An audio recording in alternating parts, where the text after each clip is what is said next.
The following podcast contains spoilers, adult language, but no fear, because I must not fear. Fear is the mind killer. Fear is the little death that brings total obliteration.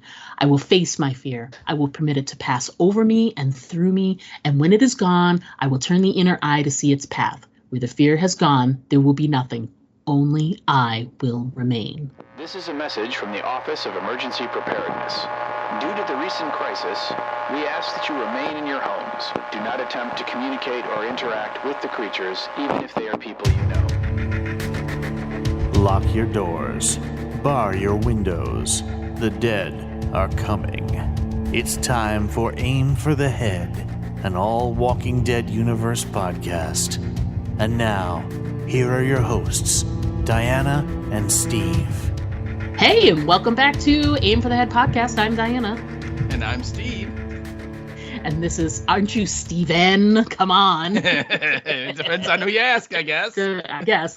This is podcast episode number 331. This week we're going to be discussing the film Dune Part 2. Dune Part 2. This is a great epic that was released just a few months ago, back in the summer of 2024. And I can't remember if I copied this from last week or not. Should I be going first or you go first? I gotta be better about this. No, you go first, because okay, all right. for the Dune prophecy, there were 6 episodes, and you went first in episode 1, which means I went first in episode 6, and this is the first thing we've done since episode 6, so it would revert back to you. All right. So before we get into our individual moments and talk about the movie itself, its plot, etc., let's just discuss our quick thoughts. And as we just had you have to listen to, apparently I go first. So Dune Part 2. What a great movie. I love this movie. I know there are some naysayers out there, and I appreciate that. Like, not everyone's meant to like everything. And this isn't like a perfect movie, but I think it's visually stunning. It's got, great plot, great characters, great action, visuals, so much memorable moments, whether they are like a visual you saw, a speech you heard, just amazing all around. There's some new characters in this, in part 2, some people that we didn't meet in part 1, and they everything sort of flows seamlessly. It's great because it's almost part 2 really kind of physically picks up right where part 1 kind of ends, which I think is fantastic. You very rarely see that. So we will get into the details of it. There is very, very, very little that disappointed me about this movie. I loved a good 95 to 97% of this movie. How about you? What are your thoughts on Dune Part 2? It was one of the movies that you and we actually like made a day and like went and saw it in IMAX. Oh my God. That was so worth it. Yeah, oh God, yeah, absolutely. I mean, it was such a spectacle film, that I am usually a little, I don't want to say skeptical, but I just kind of, IMAX is not really a thing where I'm like, I gotta see, this rom-com in IMAX. You know what I mean? I think it's specific to the film too. You know what I mean? Like there are some movies that translate and some don't. And right. Something like this, oh my God! Oh yeah, and just with with all of the imagery, the sort of the desert that you have is almost like a character of the place of Arrakis. Yep. It just really lend itself to seeing it in IMAX, and it just upped that level of spectacle. Where you're just like, oh my God, some of those scenes when it's like, little Timothy Chalamet, and he's walking up a sand dune, and you see it in IMAX, and it's like he's like an inch big, and you just have the rest of the screen is just this flowing, never-ending landscape of sand. You're just like, oh my god! So yeah, it was. Yeah. It made it that much more of an incredible event, and we're both big fans of the book, and so obviously we're watching and on board with the plot and the way that Denny followed along, and his version is pretty faithful. There's a few changes here. There's a few things that were excluded, and we can talk about that when we get into our moments, I'm sure. But overall, they didn't really bother me, even though I was a little disappointed on a couple things. I'm like, I would have liked to have seen this or that happen that like it did in the book. But I'm like, you know what? It's still amazing. And so, right. I think we both picked it as our like best movie of 2024. Mm-hmm. So I don't think we're alone in that. I think there's a lot of people that really looked at it. The only thing I would say is that I think if you go back and look, I want to say it actually came out in like spring of 2024. I mean, it was like March, I think, that we saw it, or April. Was it really? Yeah, because Furiosa came in the summer. Furiosa Maybe was like that's a month or two behind it. That's probably what I'm doing. I'm probably conflating it with Furiosa. Yeah. Well, and Anya Taylor-Joy's in both of them, so it's very easy to make that mistake. So easy to screw that up. I totally yeah. But yeah, I mean, I want to say it was like March or maybe April when we went and met up at the IMAX. That is kind of conveniently halfway between our houses. It's pretty cool. So it makes sense too, because when I was going back through and looking through, because we are retrospecting 2024 a bit as well in this episode, we covered Dune Part 1 in February. Mm-hmm. And so with the idea that we were probably going to come back and cover Dune Part 2 once it was released and we could come back and talk about it. And, then TV shows happened and we never ended up getting back to it. So that makes more sense why we covered Dune Part 1, because we could have done that anywhere, because that was so long ago, back in 2021. So it makes sense now why we did that the way we did. We just didn't follow up with the second half until, now. No, well, and I think part of it too was that it didn't get to Max for a few months after it was in the theaters, and so we both are like, oh, we have to see this a bunch of times before we talk about it. And it was the first one, because of its proximity to the pandemic. It released on HBO the same day that it released in the theaters. Mm-hmm. And Denis was famously a little irritated with that. Mm-hmm. And this movie, actually, Part 2, it, like you were just saying, it did take a little time for it to get to the streaming platforms, a little bit more of a normal amount of time for it to get to streaming. And when it did come, though, it was pretty exclusively. It was on HBO Max, and they had both Part 1 and 2 showing, and they've been on there kind of ever since. It's pretty consistently. So if you guys there, and the Lynch movie is there too. So so good. The Lynch movie just it has a place, but yeah. All right. So thumbs up from you is what you're saying. Oh God, yeah, it was amazing. So many cool things to talk about here. I know this is fair warning, folks. This might be a little bit of a long one. We'll do the best we can, but we're hindered by our loquaciousness. There's nothing we can do about it. When we really like something, we talk for forever about it. I mean, I think there's very definitely a chance that this podcast will go, over an hour. So be ready. Yeah, exactly. All right, so let's jump right into it then. But before we get into our individual points from the movie itself, let's talk a little bit plot description. So, Steve, why don't you do that, and then we'll jump right into the writers and director. Okay, well, this again is Dune Part 2, and this is a movie that came out in 2024, so just last year. And the description that we have is as follows. Paul Atreides unites with Chani and the Fremen while on a warpath of revenge against the conspirators, the Harkonnens, who destroyed his family. Facing a choice between love of his life and the fate of the known universe, he endeavors to prevent a terrible future only he can foresee. And that is kind of a description of the movie plot. Yeah, I mean that's the through line of the whole thing. There's a bunch of other stuff that goes on, as is per normal from descriptions, but the ultimate like thrust of the movie is Paul Atreides on his revenge tour. Yeah. So well, I mean they don't even mention the weirding modules. I mean, what the hell? I know. Ugh, God, terrible. So let's talk.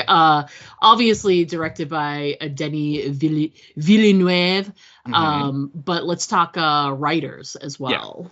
Yeah, it's a slightly different writing team this time around. The first Dune was written by Denny and two other guys, and this time around it's just Denny and one of those two. So it's Denny and a guy named John Spates. Sure. I don't know how you pronounce it. We'll go with that.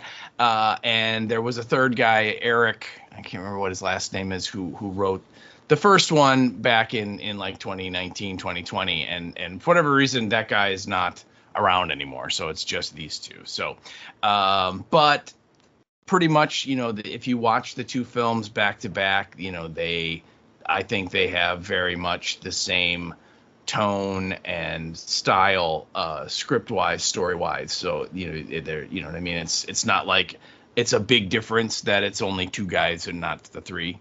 At least to me. Yeah. And, I mean, let's face it, Denis Villeneuve has made some amazingly visual, impressive movies in the last, 10 years or so, right? I mean, he did the Blade Runner movie, obviously did the two Dune films. So the guy knows a thing or two about spectacle. And this is on full display here, whether it's the scenes on Arrakis or the scenes on Giddy Prime, or, I mean, there's so much kind of eye-popping visuals here that are all him, right? That just make you just go whoa. So yeah, that is your writers and your director. It's interesting. You and I both used the same point as our number one, which is interesting because the quote, "The power over spice is power over all." We both use that as our number one. It literally happens before you even get like the Paramount and the Legendary logo. Yeah. It pops up on the screen first. But here's something very interesting I noticed when I was watching, because I got the full like subwoofer surround sound on and whatever. The voice, was it just me? It sounds a lot like the voice that we hear in Dune Prophecy. Well, we didn't really talk about that, but it's. I wanted to ask you about, watching this movie now through the lens of Dune Prophecy. How many things did you see in this movie where you're like, oh, I know where Dune Prophecy got an idea. Yeah, because there's a bunch. There's a bunch of visuals and things that they did and things that they said that I'm like, Yeah. So, And that is definitely one of them. Yeah, that for me. Now what's funny is it also reminds me of, because they're talking about spice, and one of the most important things about spice is it helps them fold space so that they can travel. And so that voice, it was sort of like there was closed captioning. There was captioning there so that you know what was being said, but it was a foreign voice, and it was just sort of like whatever, doing its guttural talking. It also reminds me as well of, remember in the Lynch Dune, when the navigators come to visit the emperor, whatever, right. And they speak. They sound a lot like that. And they speak into the sort of microphone that is translating their words, but their original speech is very sort of like guttural and so it could have been one of the navigators, because they're talking about spice. But then that blew my mind, because I was like, well, maybe it's Dune Prophecy. Maybe that's what that is in Dune Prophecy. Maybe. Could be. But so the whole thing was very like mind-blowing, eye-opening, and yes, it was great because it made me really happy that we actually waited to cover this, because as you're saying, like watching it now through the lens of watching Dune Prophecy, it did make some moments richer and some more layers and some more like, oh, I wonder if that's that, you know. Yeah. And you and I both know, and listeners, you know this too. Like, it doesn't always pan out that way, but having those extra layers where it's like, oh, this could be this could be that. It just the visual and the the extra interest that comes along with these possibilities. That's what I think is so amazing about a really well-made film, really well-made series, is if you bring up some of these topics, they usually never really pan out, but it gets you thinking. It gets your juices flowing and thinking more about the movie or the TV show that you're watching. And I think that's great. And as soon as it started right away, and it was funny too because I was having trouble with my internet and streaming on my TV and everything. So I was so frustrated that I actually watched the beginning like about 3 times, but it kept skipping over that part. And on the final time it played that so I hadn't even written it down. Wow. So by the time it started going and it did that on the screen, I was like, holy shit, I totally forgot about that. Paused it, wrote it down in my notes, whatever. So just the whole thing was really interesting. And I was, even though I knew what was happening, I was still on the edge of my seat for this whole thing because of it. Sort of set me up that way from that first moment. So gotcha. Well, you do remember that in the beginning of part 1, the exact same thing before the credits, before the Legendary Pictures or Warner Brothers or whatever, the same kind of voice and the same drums and stuff, and it says like and it translates it, and it says like dreams are communicating with the gods or something like that, and that's how the first Dune movie begins. So Denny's kind of doubling down here, and my guess is that when the next one comes out, whenever it does, it'll do it again, you know. And it almost I want to say in the first one, I think it might even in the if you turn the closed caption on, it says that it's a Sardaukar guy talking, and that's the Sardaukar language. Yeah. Interesting. And so, but you're right. When watching it after watching Dune Prophecy, very similar to what when all of the acolytes were having the dream of the 2 glowing eyes and all that. The voice very similar in that kind of sci-fi version of Charlie Brown's Teacher. Right, where it's like, wah, wah, wah, wah, and we were speculating during our coverage of that, of like, do you think we'll ever figure out what that's saying, and all that stuff. So yeah, very, very cool way to kind of suck you right back into the world, though. Exactly. So speaking of sucking you back into the world, it's funny. The sort of structure of the first like 5 minutes or so of the movie, there's some narration, which you included some of it, some narration from the princess. But once that narration is over and we get to Paul and his mother, and they're right in the middle of some action right away, we don't leave Arrakis for over a half an hour. Oh, yeah. I kept track of it, and it's incredible. But yeah, so anyway, so there's sort of a catching up, we're going to call it, a little bit of exposition from the princess. But she had some really great lines, some really great moments in that, and you included one in your points there. Yeah. Well, and I think anyone who's read the book, the Herbert book, you know that usually the chapters would begin with like a quote or a passage, excuse me, and it would either be from Princess Aurelian and her kind of diary or her, recording of events, or it would be like something from like the book of Atreides or from the Emperor or whatever. It was sort of like Herbert's way of expanding, and almost like, what, you're reading about these events and they happened a long time ago, and it's been so long that people have had a chance to reflect on, like historians have looked at like what, Muad'Dib did on Arrakis, and they're like writing their analysis of it almost. And and so seeing Florence Pugh playing the princess, which, by the way, in the Lynch movie was played by Virginia Madsen. And she's literally recording her diary or her journal into this, like, it's real cool. It's like a cylinder it's like as she's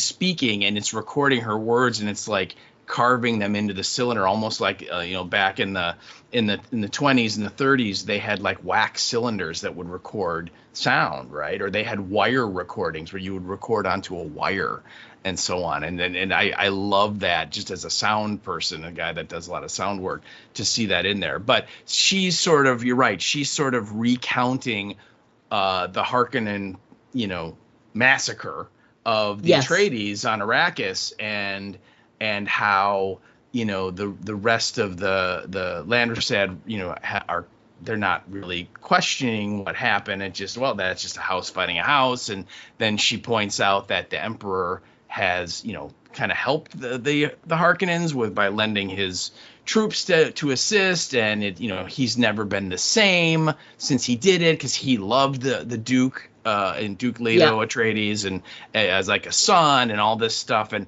again, she's sort of kind of saying that politics is politics, and even though he liked him, it doesn't matter. And she, the line that I wrote down is, she said something like, in the shadows of Arrakis lie many secrets, but the darkest of them all may remain, the end of House Atreides. And she's just sort of reiterating the reason why she's saying this is that they want the audience to know that if the Emperor's assistance is ever made public, right, if it ever gets out that he sort of helped one house destroy another house, that's the end of him. And the rest of the Landrasad will basically rise up and say, yeah, you're not the guy anymore. And so, it's sort of like, shh, don't tell anyone. Right. But and the only reason that she knows it is that, she is like his, number one, aide, right? The confidant, the person that he asks for advice.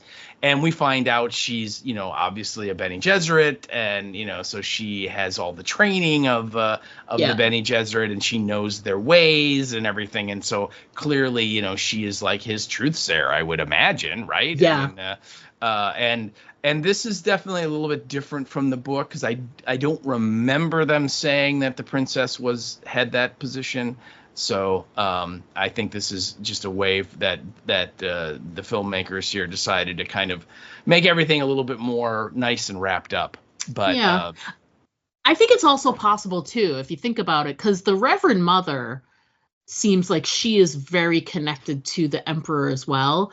Yeah. I feel like it's also possible that the princess, if she's not officially his truthsayer, she has, look at what we just saw with Princess Inez. She wasn't the Emperor's truthsayer, but she had the skill. Yeah, it's true. So I think Irulan could have used her abilities to suss out what's happening without having to actually be told. But she's also, like you said, she is on the inner circle, so she could have just been a part of that decision-making process, and we just didn't see that scene, either is possible. Or at the very least, the Emperor decided to do this, to lend the Sardaukar to the Harkonnens, and then he told her, after the fact of like, and in a lamenting kind of a way of like, I had to use my own troops to destroy this guy that I actually really like. right? Yeah. And what does he say at the end of the movie is that Leto ruled with his heart, and that's Yeah.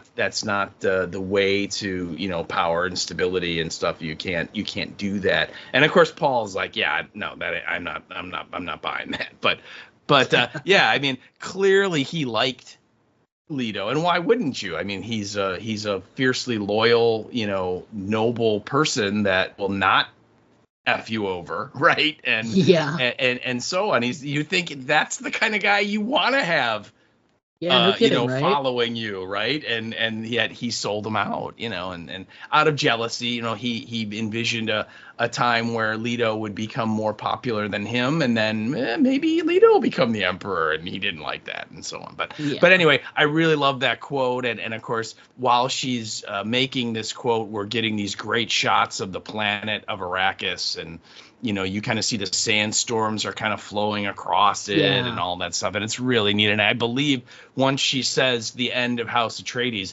that's when the credit, you know, Dune Part 2 pops up on the screen. Yeah. So, It and does. then, Yeah. and literally, like you said, then we're off and running, and we're basically right back where the first movie ends, where Paul and Jessica have joined Stilgar and his little group of Fremen, and of course Jamis has been killed, and they're taking his body and trying to get to Sitch Tabor, and it's like literally, it's like maybe like 5 minutes after the movie ended is where we are. Yeah. You know what I mean? Yep. Because they're still out there trying to get that body to Sitch Tabor, and they like run into like a squad of like Harkonnen soldiers, and they're like hiding or you know, trying to avoid detection, and then we're right back in it. Yeah. Yeah, it's crazy. The thing about them being on Arrakis for that first, like, it's like 30 to 40 minutes, that first chunk, is it doesn't feel long. Like, Mm-hmm. it was at that point I was like, because there's lots of other storylines to cover. You know, we're covering the Emperor, we're covering, you know, the Baron and Fade and all this other stuff. But and in my mind, I'm like, oh, we'll get there. But I'm like, I'm fine with where we are because it's all so visually and just like, you know, story wise, it's all just wonderful to watch anyway. So I wasn't like bored or anything like that. But I just, like, after a while, I was like, are we gonna get to those other storylines? Like, how long do they sit in this storyline? And it's quite a bit, and it's great because we made the opposite comment when we looked at when they were prepping and doing all of the promo for the first part. We looked at posters of Zendaya's face for months, and then they postponed the movie because of the pandemic. There was all this other stuff. So because of that, we looked at these images of Zendaya for like forever, and pictures of sand and Dune and whatever, and literally they're in Arrakis for like 20 minutes, maybe something. Like, I feel like they were only on Arrakis for a short period of time, and then they are out trying to escape the raid by the Harkonnens. And so Jessica and Paul are out there. Their portion is like, you know, they're out there by themselves for a short period of time. They run into Stilgar's group and they have the fight with Jamis, and literally the movie is over 5 minutes later. And the movie And you're ends, like, yeah. yeah. So it's like we got the opposite portion. We got the opposite of what happened in the first movie. The first movie, it's called Dune. And once everything is established and they're on Dune and then they're with the Fremen, it was over. Mm-hmm. And now, because of that, now we sat with the Fremen for all of this time to sort of, I just thought it was an interesting sort of like dichotomy there, where it was like, we got so little of the Fremen in that first movie, just like teeny tiny. It's like you get like one line from Zendaya. That's it. She speaks one line in the first movie. And then in the second one, it's just like, then we spend a half an hour before we even move on to any of the other storylines. So I thought that was interesting. Yeah, it's really funny that you literally, like, Zendaya, like, you get a little bit of her narrating at the beginning, like, of part one, where she's like talking about, you know, that she's, you know, Dune they're being oppressed and they're fighting back against the Harkonnens and they're awful, and you know, we see her and her group is attacking a miner and all that stuff, and then then she says, then suddenly the Harkonnens left, and then who will our new, rulers be, and how much, what's going to happen to us?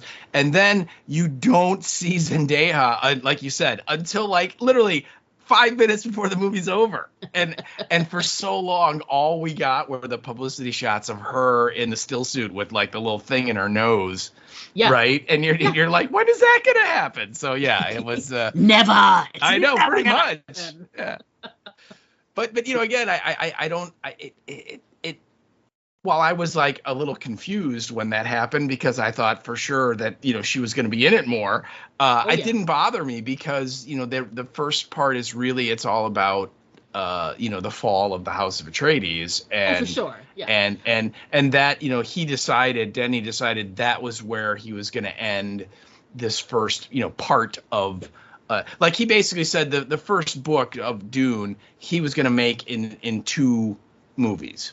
Right. And so that spot right after Jamis is killed, right before Paul disappears into the desert, and then when we next meet him, he's now Muad'Dib and is the Fremen demon and all this stuff the Harkonnens know him as. That was the point where he's like, let's stop the movie here and we can pick it up and continue the story in part 2. So it's so funny because like I totally, it like tonally it makes sense. Like you make the first movie about this thing and then the second movie is about this thing. I always just thought it was hilarious. Like you said, all that PR, and we got it for 5 minutes. And then we're like, okay, so I guess then they literally picked up right where they left off.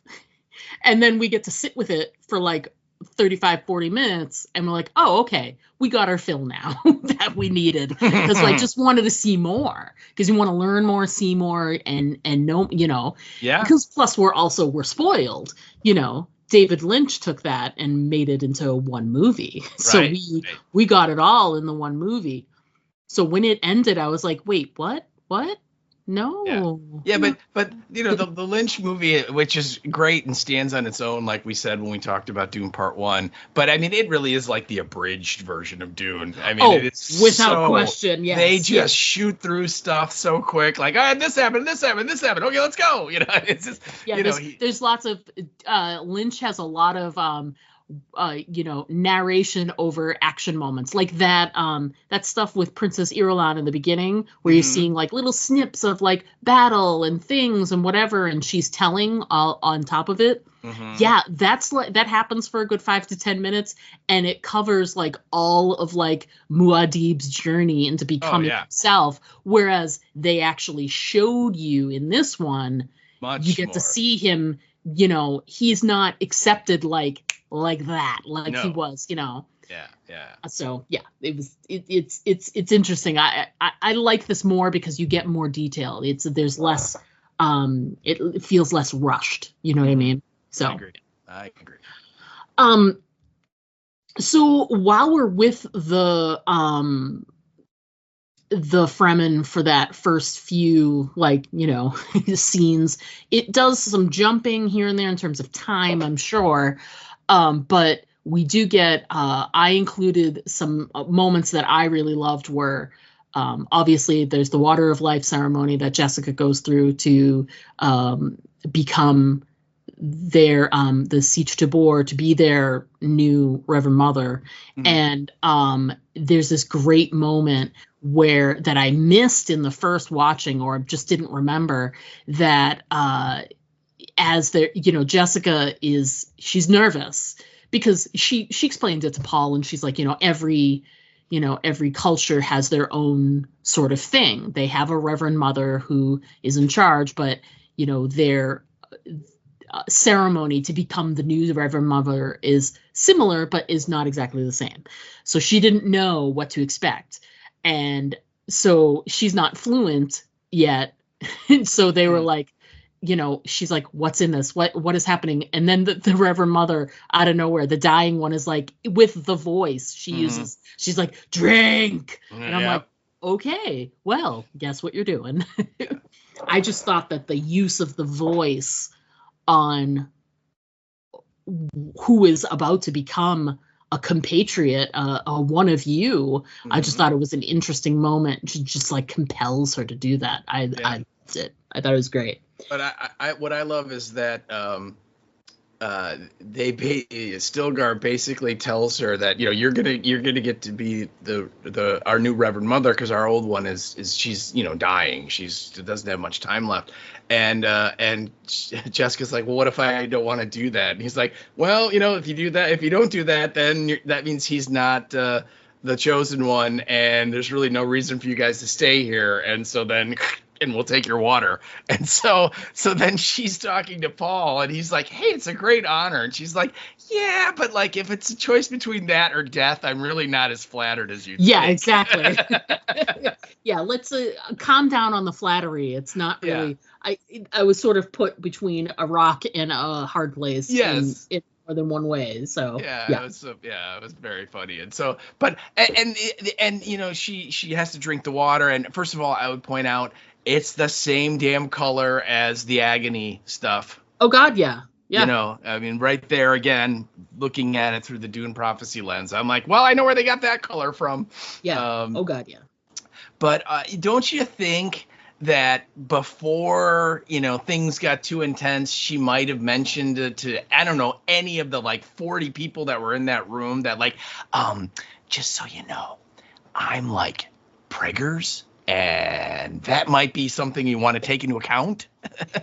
You know what's funny is I think she was so concerned with, because she's so convinced that he's the Kwisatz Haderach, that she carrying the baby that she's carrying is like a bonus. Mm-hmm. So she's willing to sacrifice that baby if whatever action she can do to secure Paul and secure his future. So I think she specifically keeps it to herself. Okay. You know what I mean? I don't. Yeah. You could make an argument that it's also like it moved pretty quickly. It was like they got back to the siege and like, you know, mm-hmm. Stilgar was like, so you want to be our Reverend Mother? She's ready for you. Go ahead. Come on in. You know. Yeah. Oh, and by the way, if you say no, we're gonna kill you.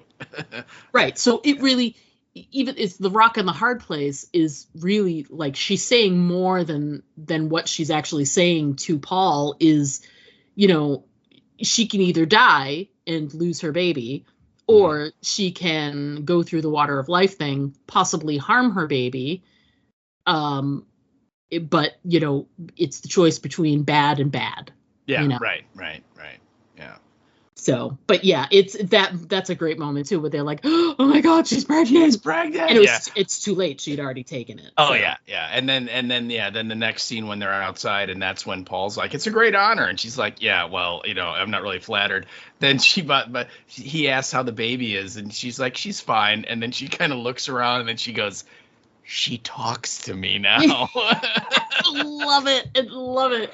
It's great because it makes sense, mm-hmm. Because we know that the water life ceremony, you know, there's more, you know, Alia is going to be very advanced when she's born, and, you know, already have like, you know, she's born a Reverend Mother pretty much. She's got all the same memories and stuff, right, and some of the powers.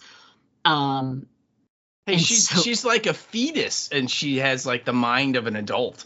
I know, it's crazy. So I like the idea of like Jessica being able to talk to her. Mm-hmm. It's just like it's something that didn't happen in the Lynch movie, and I think it's interesting. It really, because it makes you wonder: is she really talking to her? Because we don't ever hear her voice. This is all in Jessica's head, right? Actually, no. There's one bit way at the end where we hear Anna Taylor-Joy's voice, and we see the fetus head. And it's after, I think it's like right near the end of the movie. I mean, it's like after he's, you know, thrown the thing out to all the ships that are in orbit about, you know, I'm now going to be the emperor, and they refuse. And Anna Taylor-Joy like asks Jessica what's happening, and we hear her say what's happening, and that's when Jessica says that your brother is going to attack the great houses and the war is going to start. Yeah. And then you get the Scowlings and Deha running away on the worm, and the movie ends. So there's the one instance, but other than that, you're right. We never hear her. It's just Jessica talking, going, yeah, shut up now. I have to talk. So you basically spend the whole movie thinking Jessica might have one of the things, the side effects of this Water of Life ceremony is that they reach into her brain with a screwdriver and loosen one of those screws. That could be a little bit, just a bit, yeah. Could be, yeah. And maybe it's a coping mechanism for her to deal with all of the memories and the thing, because she's basically the Water of Life ceremony is basically she gets all the memories and all of the knowledge of all of the previous Reverend Mothers. Mm-hmm. Very similar to the agony, don't you think? Correct, but I think it's more burdensome for her because they're Fremen. One has to assume they're not speaking English to her. They're speaking in their chosen language. The Chivasi or whatever it is. It's gotta be, for the first few months, it's gotta be just noise in her head. And the only way she can probably keep herself sane is to keep talking to Alia. You know, maybe. That's a lot. That's a lot to listen to all of that. And they're all talking in the language. And she's just like, I don't get you right now. Yeah. Soon I'll learn your language. But right now, I'm kind of like, I can count to 10. That's it. Yeah. And I can ask, where's the discotheque? Yeah, Donde está Zapateria? Where is the shoe store? Right, that I got. But other than that, she's totally screwed. Right. So the Water of Life ceremony, I love that. I love the drink moment. Drink. But then Paul goes through his own ceremony, and I think it was really, I liked the building of this scene versus the one in the Lynch one. Because he has the same moment, he asks about, the base of the pillar and the thing and the whatever. And it's a lot of very similar vibe. But I like that it's, it's a similar scene in that there's just with the fighters. Mm-hmm. But it's very... In the Lynch one, he's teaching them the weirding module thing, right? Mm-hmm. So he's already got a leg up on all of the fighters that are in there, even the strongest of fighters, because he has this extra thing.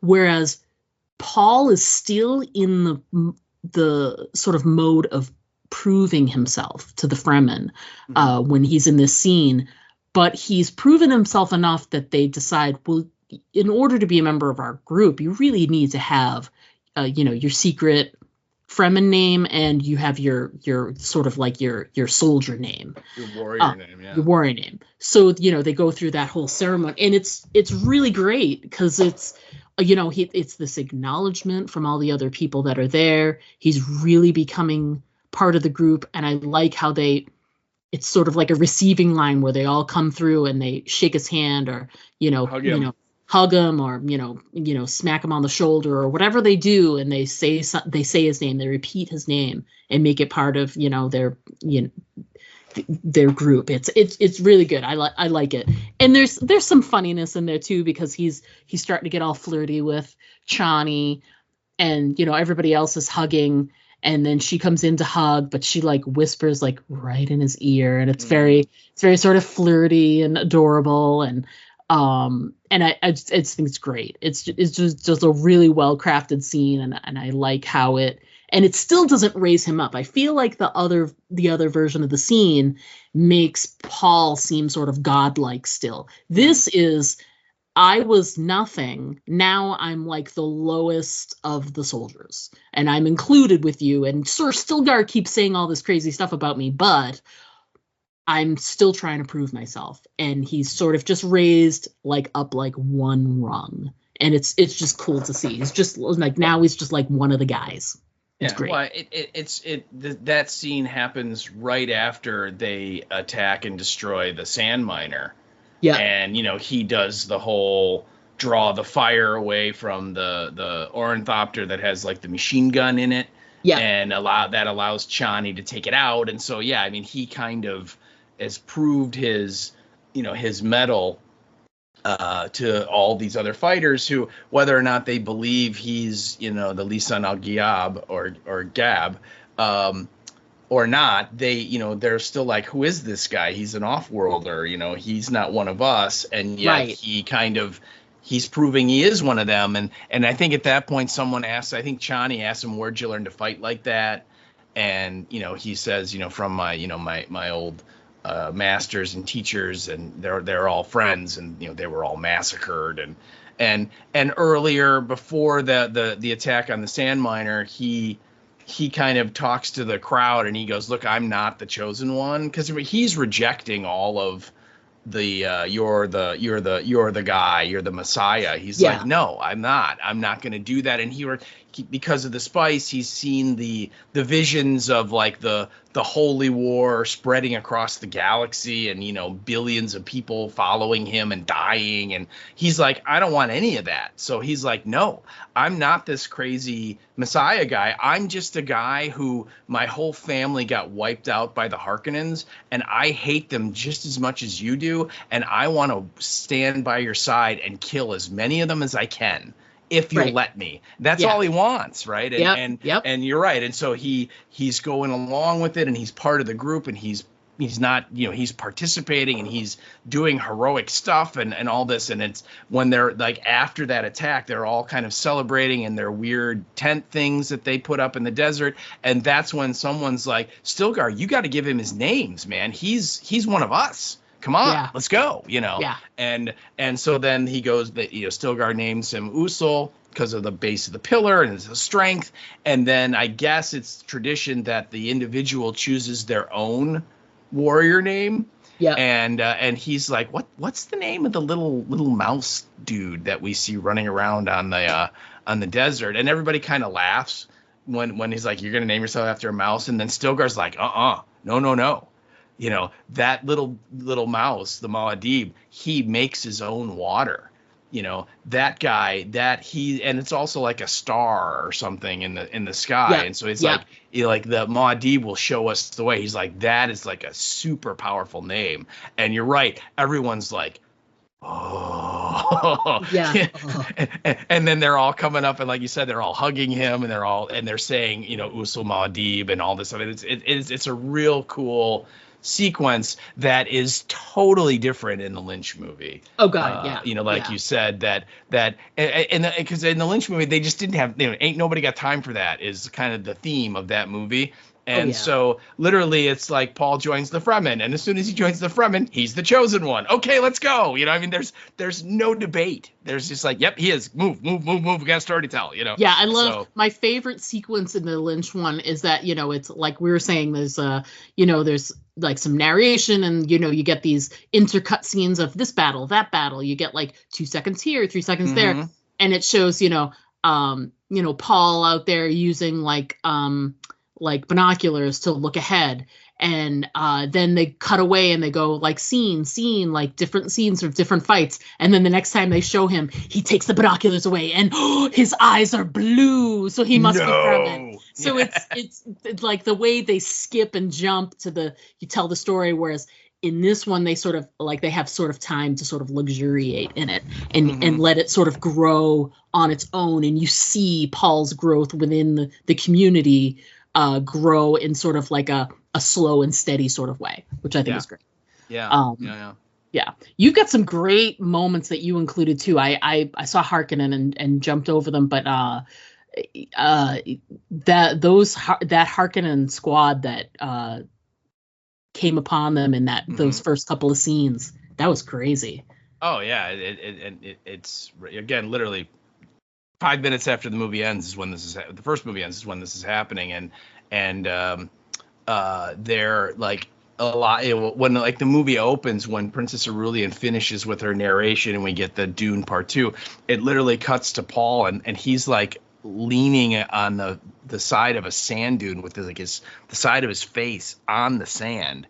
And he's looking around, and every once in a while, like you'll see a Fremen like run behind him and so on, and you find out that they're all kind of hiding because a Harkonnen patrol or something is like just over the next sand dune or something. Yeah. And literally, because it's right when the first movie ends, the Harkonnens are like out hunting, trying to hunt down any Atreides that might have gotten away from the big cities where all the battles are being fought. And so they're looking for them. They just happen to stumble upon these Fremen, although they don't know the Fremen are there yet.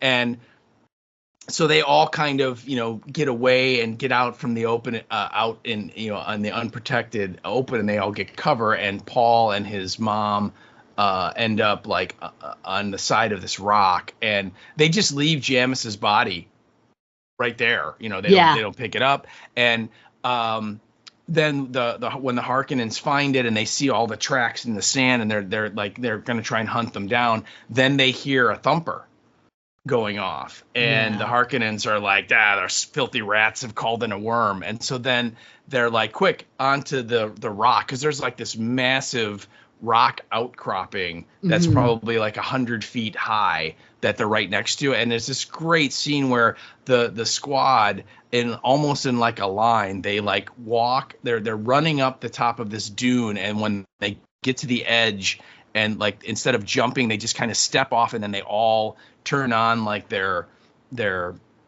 levitators or whatever they have, and they all then just kind of float just pristinely up to the top of this escarpment. And it's like in the first movie when they're at the weather station with Kynes, where Duncan Idaho gets killed, when the Sardaukar come down from up top, and they kind of very, very slowly float down. It's the same effect, but instead of going, descending, these guys are going up, and it's just a real cool sequence. And of course, the Harkonnens, their armor and everything is all black. Yes. And it's very, very visually striking, and they all and they're just taking, the tactic is, well, worm's coming, we got to get on the rock, because obviously the worm can't get us if we're not out on the sand. Yeah. And so they're up there, and they're all like, okay, I think we're okay. And then the Fremen just rip them to shreds, right? They start shooting them, right, and zapping them and everything, and kill them. But that whole sequence when all of these Harkonnen soldiers are just kind of floating up to the top, I just thought it was a real cool visual moment. So I wrote that down as one of my points. I'm like, that's pretty sweet. And then later on, when we finally meet or find out what happened to Gurney Halleck, he does the same thing. He steps off of the miner that the smugglers are using, and he floats all the way down to the ground, right? And then he's like walking in front of it. So apparently, whatever that technology is, it's fairly common. It's not something that only one group has. It's sort of like, everybody's got these kind of floaty things, which is pretty cool. Yeah, who doesn't want a floaty thing? I love one. Floaty things. Yeah, I know. Yeah. And as in your next point, you included too, like, we're talking about all this great, like, Paul is gaining ground as a Fremen, but there's also there's this divide happening between those that believe he is and those that believe he isn't. And you included a really good point there that I think is worth discussing. Yeah. Well, one of the things that this movie does, I think, a really good job on is playing up the whole religious context of him being, the voice from the outside, and literally the Messiah, right? The Mahdi, as they call him, the Lisa Mal Gyab or Gab, or however you pronounce it, and we kind of see that he is rejecting it all, but Stilgar is a true believer. Oh God, yeah. And also Jessica is like pushing he's the guy, he's the one. Yeah. And we see scenes of her where she's like has her like little followers and everything, and she's like, go out and spread the word, go out and tell everybody you can find that he's the guy, and there's a scene where a bunch of the Fremen are outside in the sand, and like Chani is hanging out, and like everybody that's with Chani, they're all like young people. Yeah, they're Right. like they're like the millennials of Yes. the group. Yeah. Of the Fremen, right? They're like the high school kids, right? Yep. And they're all like, yeah, we don't believe in any of this savior stuff. And like Chani Yeah. even says, like, I believe in the Fremen. That's what we believe in, and they're kind of poo-pooing all this. And then like 20, 30 feet away is Stilgar and all of like the guys that he hangs out with, and they're older, and Yes. they're all like, we have to pray. We have to pray right now, and we have to pray. We're so thankful that the chosen one is here and all this stuff. And you kind of see this sort of theological divide between the Fremen. Yeah. And Paul, of course, is oblivious, and he's and like some of the younger Fremen are kind of laughing at him, at something he's doing or something, and he's like, what are you guys laughing at?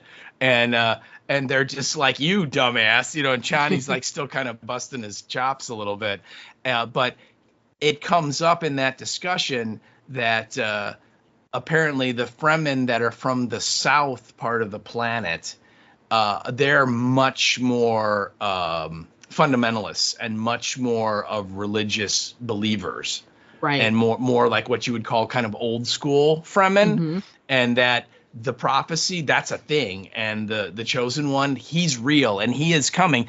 This guy might not be him, but he is coming, that kind of belief. And then you have the Fremen that are in the north, which is where they are right now in the movie, and these tend to be the younger Fremen that we're seeing, and they're much more like less open to that idea and are kind of rejecting that whole thing. And they're sort of like, you know what, the Messiah is just a thing that our oppressors will throw at us to keep us down, because if we believe it, then we have to wait for our Messiah to show up rather than freeing ourselves, and all that kind of talk and belief. And it's a really interesting breakdown between these two like fighting ideas or ideologies about the future of the Fremen, and Right. where does Paul fit in. And I thought it was a real fun scene. And of course Javier Bardem is so great in this movie. Oh my God, yes. you And know, he- his true belief in like he injects, like, there's some really good comic relief moments with him as the true believer, and it's really, it's so well done. So well done. Well, and like during that scene, because he's talking about, no, Paul's the one, and finally Paul's like, I am not the freaking Messiah. Stop saying that. All right, Yeah. I'm just a guy. And then it cuts to the next scene, and he's talking to all of his guys, and he's like, the Mahdi is so humble. He won't even admit he's the Mahdi. It's a sign. It's just so great. It's very funny. I love it. I love it. Yeah. I love it. His whole thing the whole time. I like it too, because to me, it kind of mirrors a lot of how religion is kind of perceived these days anyway. I know there's, and I'm just generalizing here, so I don't want to upset anyone, but there's you see a lot of articles written and people talking about how, a lot of established religions, a lot of their more fervent, members are, older folks. They are. You are. It's part of their, their upbringing, their heritage. They're used to it, as it were. And you don't see that as much with a younger generation, and it feels a lot like that. It kind of mirrors to me the way young people are with organized religion these days. So it feels super topical, and I'm so glad that it's touched on, especially since they make it clear that, like, these two groups of people are both, like, they're still very, very pro Fremen. They're pro the planet going back to them. They're all against the Harkonnens. So they all agree on all of those, but it's the path that they're going to take there. They just disagree on that. They disagree on how they're expecting to get to there, Yeah, right. And it's beautiful. And you're right. I think it's very much a kind of a statement on religion today in our society, and just how the younger crowd now that we've got, 30, 40, 50 years of a lot of hard science that is very much disputing religion. And let's face it, religion, a lot of it is a leap of faith anyway. Right. And so you have these younger folks that are like, I'm not so sure, and that the older folks are like, I'm sure, and Right. yeah, I think it's very much, very, very much in touch with the discussion that's going on right now. And yeah, it's great. I love it. Yeah, it's a really great way to sort of take something that's, fiction and science fiction at that, and inject something that's very sort of topical right now. And then you included the attack on the sand miner, that's a great scene. Oh, it is. It's really great. Wonderful set piece. First of all, how cool is the miner with like the weird like spider legs? I included it in my moments, but I ran out of, like, we're trying to limit ourselves to 10 people. Give us some credit. And I did have it written down. I love how it looks like a bug. It just looks like a spider, sort of with its tentacles sort of drawn in, and it's just like, click, click, click, click, click, click, click across the top of the sand. And like it's got the little almost like teeth that are like tapping the sand to like kick the spice up and stuff. Yeah, it is just a bizarre piece of technology, and it looks absolutely nothing like the miners we saw the Atreides using in the first movie. Right. I mean, the miners in the first movie, the Atreides using, they look like something we would build. You know what I mean?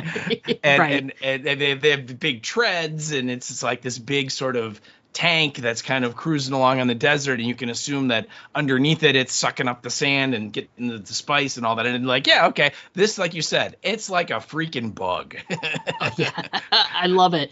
Did you find yourself a lot of what that great scene is? It's such a great piece of action with the the moments with Chani and Paul and all of that, but before we sort of like move on to the action of it, one of the things that I found too, another thing from watching this again after consuming Dune Prophecy, how did you feel about, like, I looked at the harvester and some of the other stuff.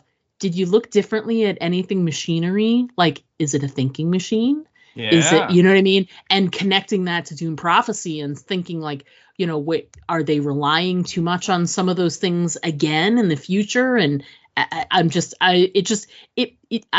have a definitive answer for that, but it made me look at all of the machinery and anything that had any kind of technology to it. I looked at it kind of in a different light watching it now, just because we've been they're so fervently against it in the Dune Prophecy. So yeah, I'll tell you the sequences that made me really think about that is there are a couple of scenes where they're like back in like the Harkonnens like command center, and you see like a hologram of the planet.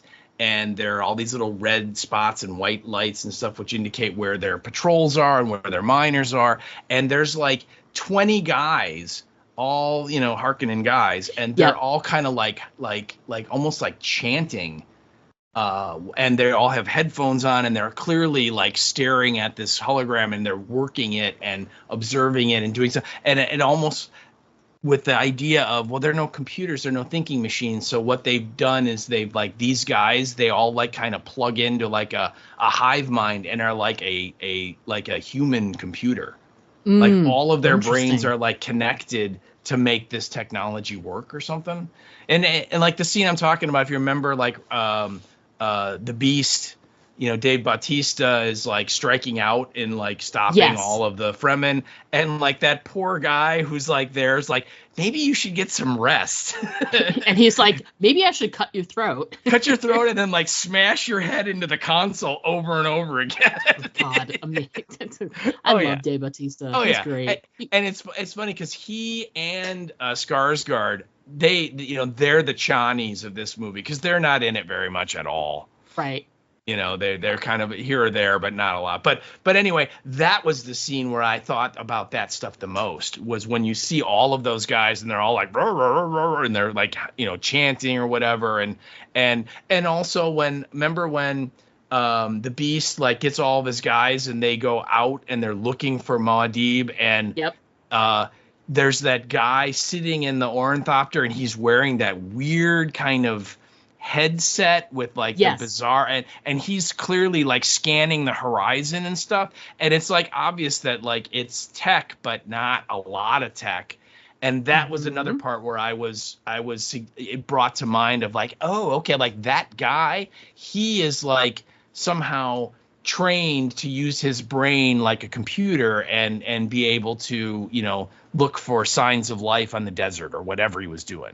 Right. So there were moments in there where I had that thought, but I got to be honest with the big bug miner. No, it didn't jump into my head in that particular one. I was just amazed at how bizarre that freaking machine was. It's crazy. I love it. I It's do so too. well done. So sort of before we move on to other storylines, the probably the last big set piece of, you know, we've got Paul, you know, proving himself as a you know, as a human, as a soldier, as a warrior, as a friend. You know, he sticks up for Chani, he saves her. You know, he's loyal, he's brave. Oh, and he gets to get all kissy face with her. He does get kissy face with her, but Spider-Man ain't gonna like that. Yeah, he's not.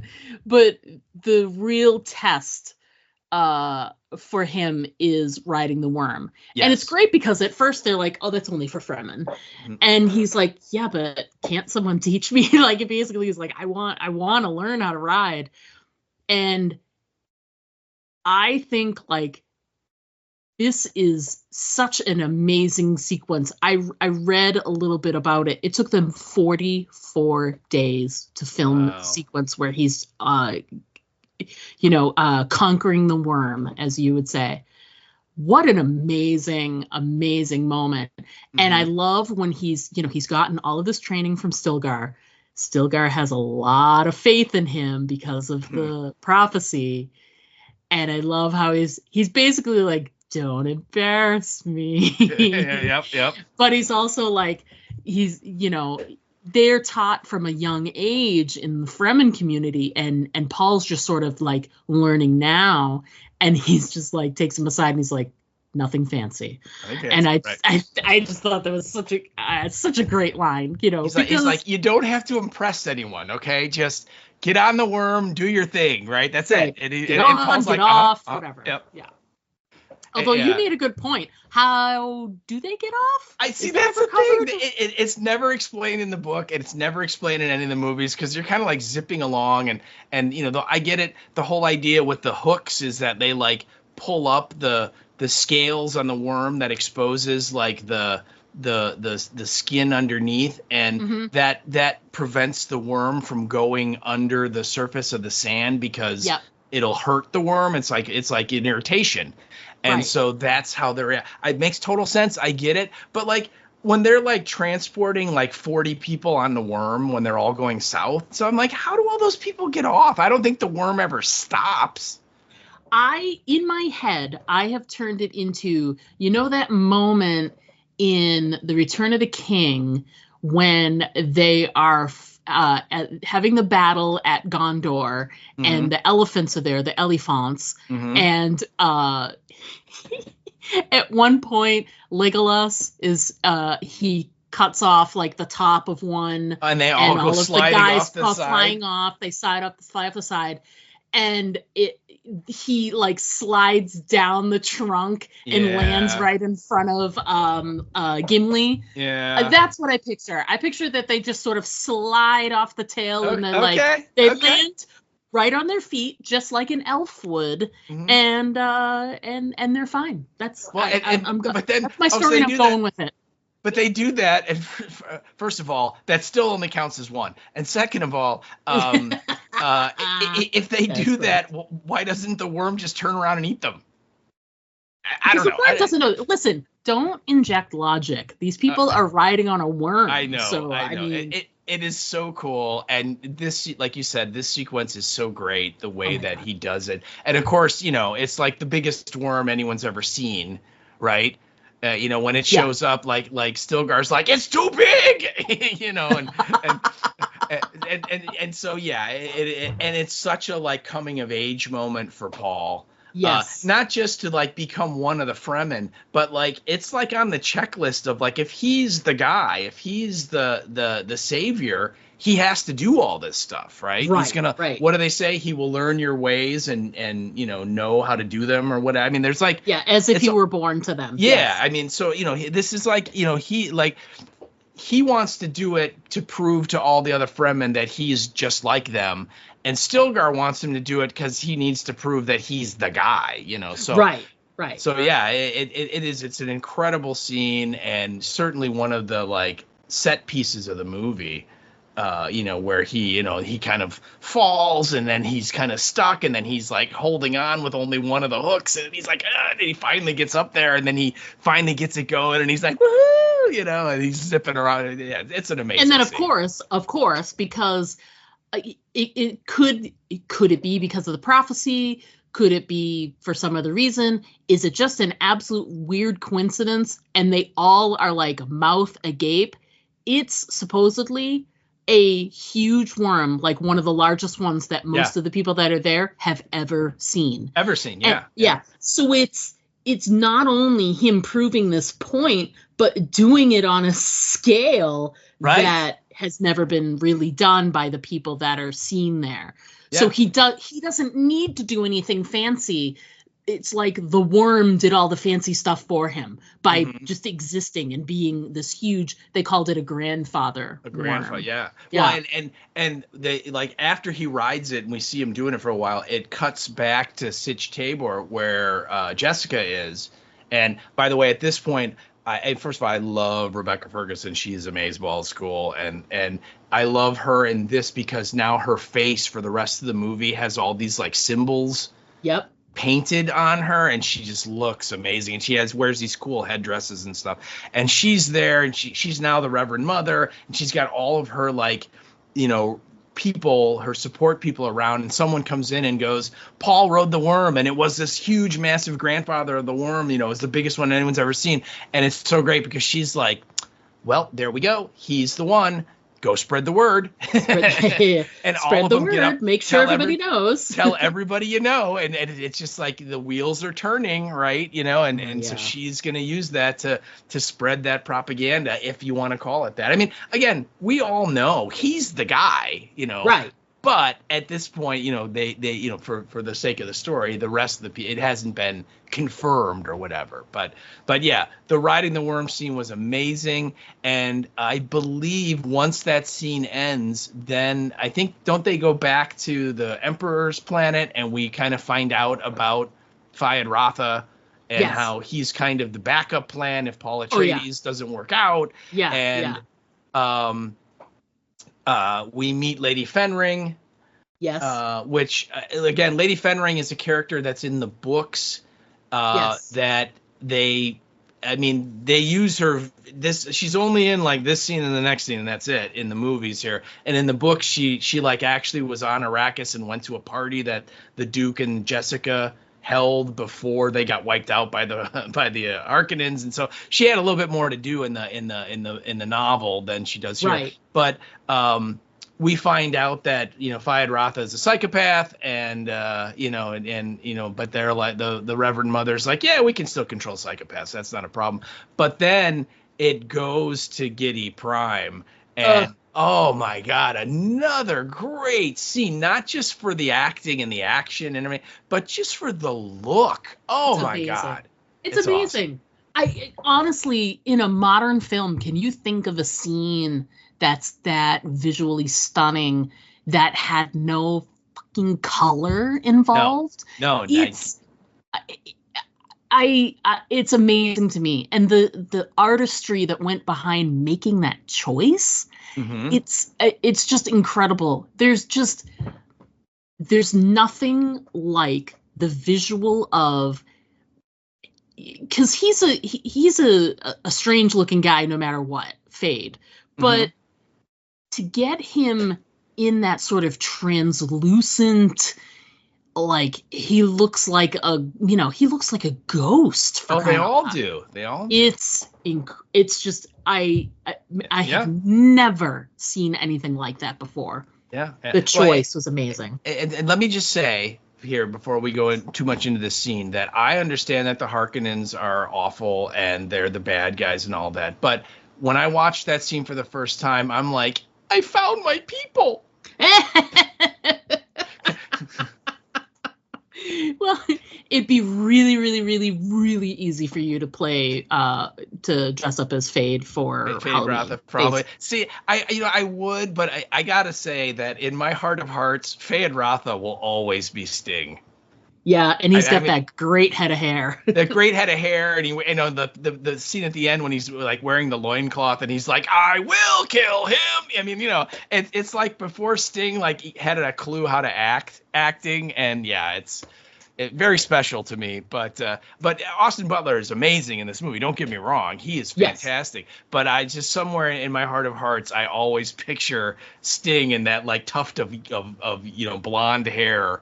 As Feyd-Rautha, and in the Lynch movie, the Harkonnens are not bald; they all have hair. I mean, so that was clearly sticking more to the novel than the Lynch version did.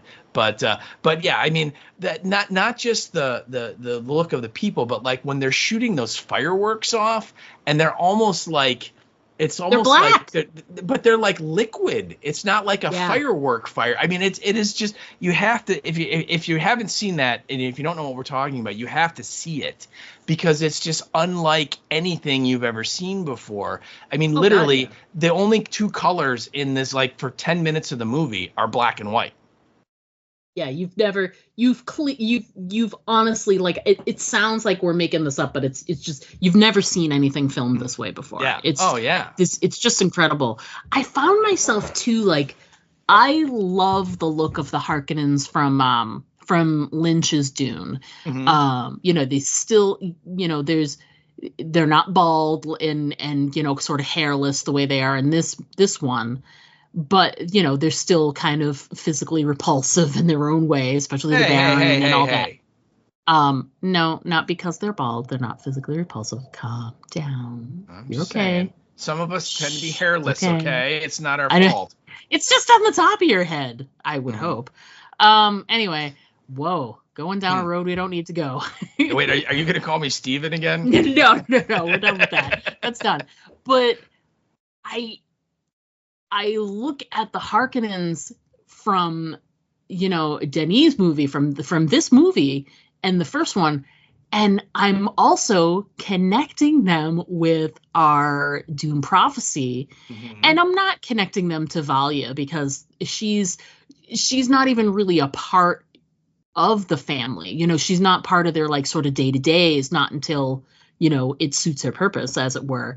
But I look at like, Harrow, and I look at her uncle and things like that, and I'm like, 10,000 years from now, that becomes this. Yeah. It's such an interesting, and to go from, they were scrabbling around, like barely able to, the only reason they were able to get a truth sayer for their house is because Valia needed to use them, Right. Yeah, it wasn't a gift. It was it's shrouded in her, her need to, find things out, to have things go her way.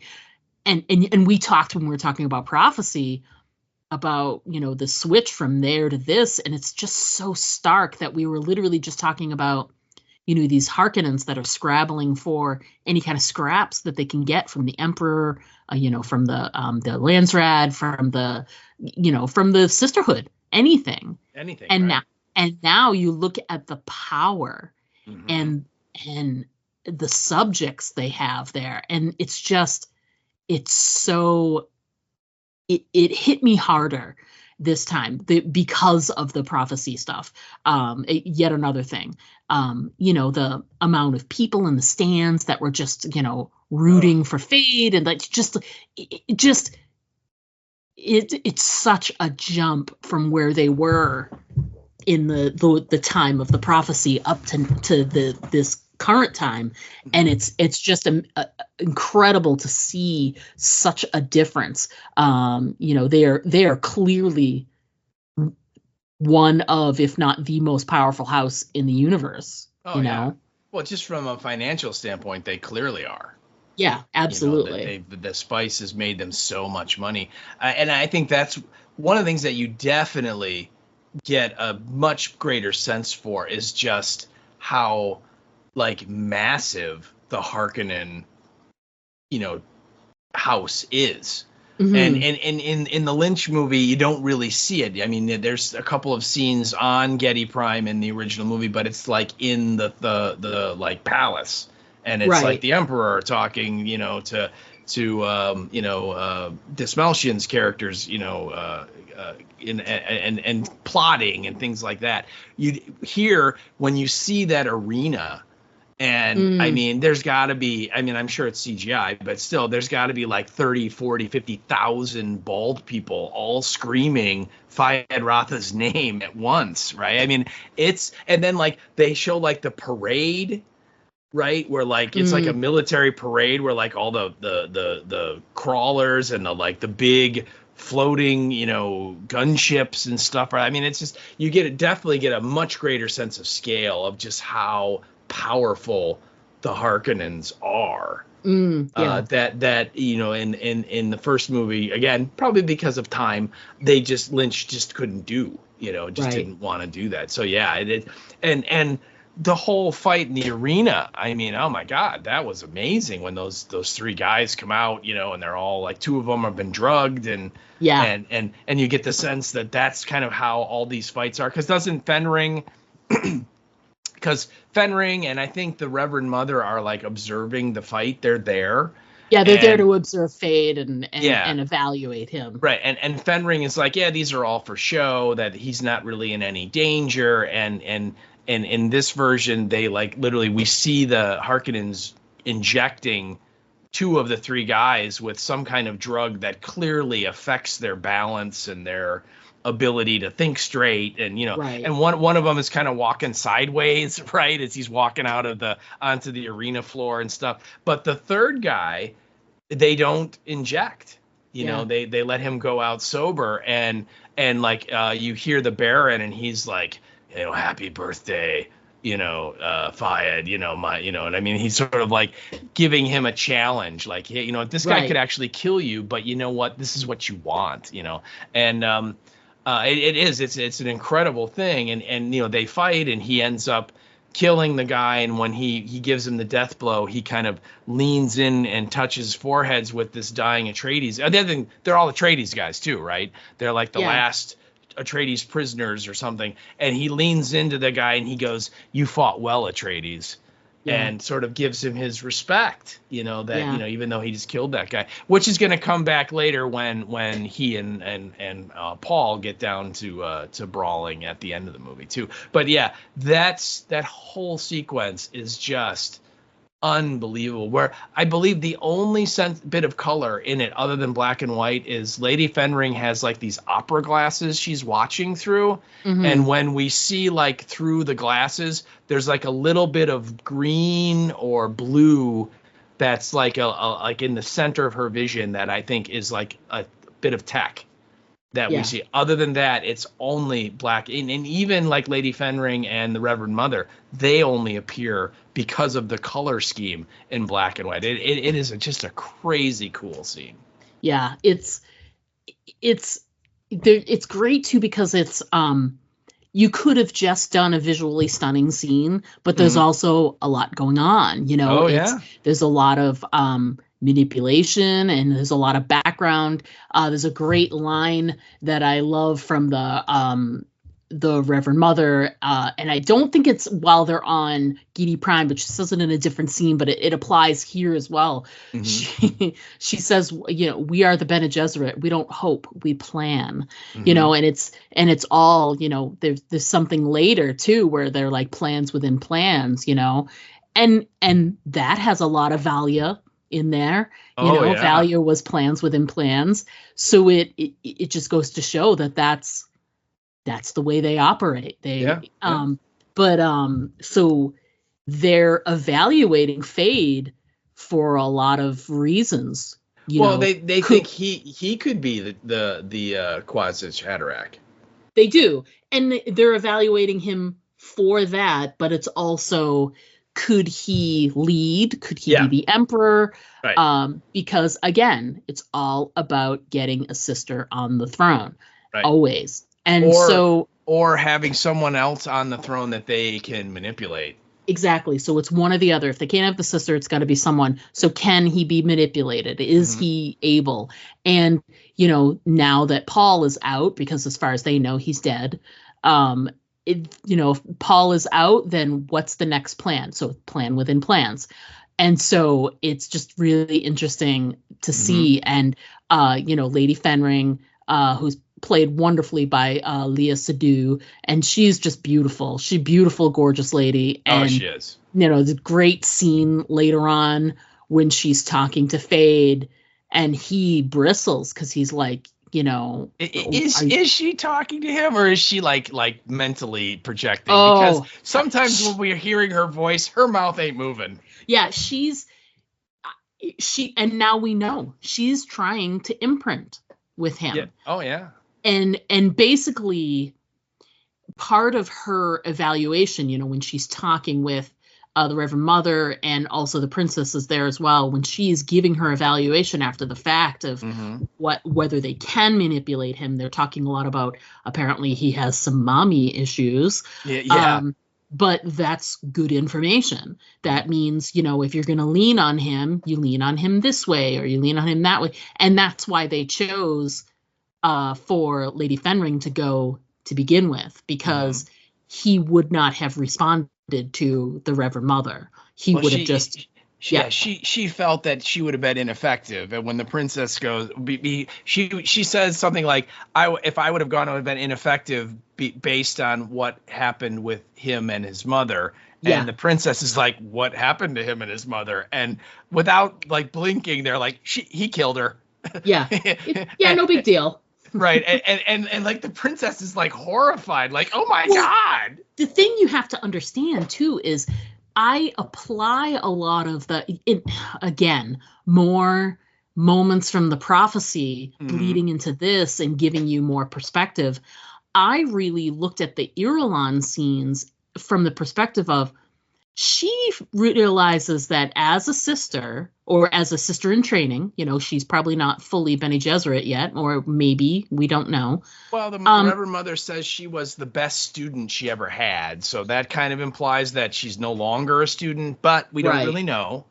But I feel like she understands, as part of the goal of the sisterhood, is she could potentially be placed as a wife to one Fade. Of these guys, yeah. Or Paul. Yeah, exactly. But I think that was like maybe one of the more original plans, perhaps, maybe, who knows. But it's like her reaction to Fade is very personal, because she recognizes, there's other people that can help out here, but it could be me too, It would make sense to align him with the princess if you want to put him in a place of power, but where they can also manipulate him. Right. But it's interesting because even though she still could possibly be placed with him, she literally she does the whole thing. She has the Gom Jabbar moment. He sticks his hand in the box. We don't see the scene, but we know it happened. Right. And then later when she's talking about, whether he's moldable or whatever. And then when she finishes the scene, she puts her hands on her belly and she's like, a girl, as requested, the bloodline has been secured. Is secured. Yeah. And it's like, it's such a flip-flop of the scene that we, she's Francesca with the baby that secures a certain part of the bloodline, and Princess Irulan could be the empress who is placed with the emperor, whoever's in power, and also has a child, which then you teach the sisterhood and da-da-da. So it's just like seeing like how the plans within plans within plans also repeat themselves after, even generations and generations later. So yeah. But what did I put anything else? No, we talked about the Fade, the Gidi Prime scene is just in the inspection of Fade and all of that stuff. Just fantastic. And I think it worked really well. as well that they went from the fade scenes. They went from the fight in the arena to the the fade scenes with Lady Fenring, and though even though they're still on Gidi Prime, there's a little bit of color. There's still not a lot. It's still very monochromatic, less so than in the arena, but it's still very dark and moody and blacks and grays and all of that. Then when they go the very next scene, they're she's talking about what she saw and etc. And it's outside at the Emperor's Palace, and it's just like colorful and flowers and outdoors and whatever, and just the contrast is just amazing. Like from one scene to the next, love it. Yeah, absolutely love it. Yeah. So your point, it's not untrue. The whole second half of the movie is just Oh my God! This struck me when we first saw it in the movies that literally, you can kind of see this coming, and that Paul and Chani, they're okay, like he gave her his ring, and they're kind of going steady, and there's a scene where clearly he's like getting to second base at least, and they're getting closer, and they're the couple. They're kind of like the new power Fremen couple in the area and all that, but there's problems on the horizon because she totally doesn't believe in any of this Messiah crap, and he's like, I might have to do the whole Messiah thing if I'm gonna pull off and get my vengeance and everything. And so as he is getting pulled more towards you got to do the Messiah stuff, literally, and it's after the Giddy Prime scene. I lost count at 12, but there are at least 12 shots of Zendaya scowling at the camera, just like giving the frumpy face, I'm going to give you the frowning of a lifetime, and just completely disapproving of everything that Timothée Chalamet is doing, with his character. It's just sort of like, I am not happy. And I'm going to tell you, and I'm going to show you, and it's all going to be on my face. Yeah, it is. It's all facial. So get a load of this, and it almost became funny. I know that's not what they intended at all, but you see a scene and Paul's doing something and he's talking to Stilgar, and then literally they cut to a shot and Chani's across the way and she's just scowling at him. I know. It's almost like it's his conscience, you know what I mean? Because he knows that him ascending to this whole prophet thing is gonna have, he'll be able to go through with all the stuff he wants to happen, but there'll be these detrimental consequences, because of it.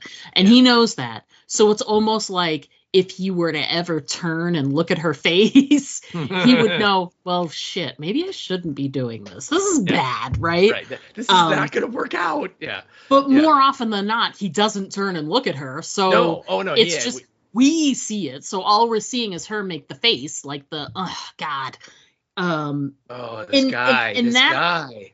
That did lead to a couple of comedic moments because she's very fierce, which is it's one of the things he loves about her.